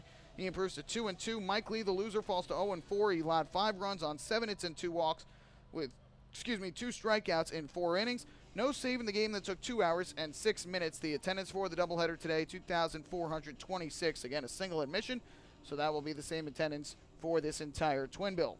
Player of the game here in Game 1, Phelan Lentini, who had his best game of the season, 3 hits and 4 at-bats, a double, a single, a home run, 3 RBIs, and a run scored. He is the player of the game for Game 1. As for the out-of-town scoreboard, again, earlier today was the Patriots 7, the Bluefish 2. Rick Teasley, the win, improves to 4-1. Tyler Badama, the loser, drops to 1-3. 3 hits, 2 RBIs from Adam Donahue. 2 more runs batted in for Tyler Bortnick to lead the way for Somerset. Bottom of the 6th right now in Lancaster. Barnstormers lead the Skeeters 2-1. Jared Leverett on the mound for Lancaster. Bobby Blevins for the Skeeters. Lancaster with RBIs from Sanford and Halton. Meanwhile, the Skeeters have gotten a run batted in thus far from Kevin Aarons. And it's the Blue Crabs won the Revolution, nothing, top of the 6th down in Waldorf, Maryland. Brian Grennan going for Southern Maryland. Frank Gailey for the Revolution. And it is Patrick Palmero who has driven in the lone run thus far for the Blue Crabs. Yankees right now with a 2-0 lead over the Red Sox. Bottom of the 4th inning at Yankee Stadium on a Didi Gregorius solo home run, his 5th of the year, and an RBI single to Gary Sanchez. CC Sabathia on the mound for the Yankees. Rick Porcello going for the Red Sox. And they are just getting underway in Arlington, Texas. The Rangers and the Mets are scoreless in the top half of the 1st inning. Zach Wheeler for the Mets and Yu Darvish for the Rangers. That'll do it for the out-of-town scoreboard. Game 2 coming up here in about 30 minutes or so. The Ducks will send righty Tim Melville to the mound. He is 2-4 on the year, has an ERA of 3.95, trying to get back in the win column after back-to-back losses. Brian Dupre goes for the Bees. He's pitched very well this year, 3-2, 2.67 ERA, and we will see if the Ducks can keep the offense rolling in Game 2 of this doubleheader after taking Game 1 here tonight, 6-1. That'll do it for us here at New Britain Stadium for Game 1 of this single admission doubleheader. The final, once again, the Ducks 6 and the Bees 1. We invite you to join us for our next Ducks broadcast coming up in about 25 or so minutes when the Ducks and the Bees retake the field for Game 2 of this single admission doubleheader. First pitch is, as of right now, scheduled for about 8:40 or so in the evening. We'll find out more for you, and you can follow along at twitter.com/LIDucks. We'll have all the action for you right here on the Long Island Ducks Broadcast Network. My name is Michael Pollock. Thank you so much for spending the first part of your Wednesday evening with me. Hope you enjoyed the broadcast and the Ducks win. And we'll see you here momentarily for Game 2 of this doubleheader between the Ducks and the Bees. So long from New Britain Stadium.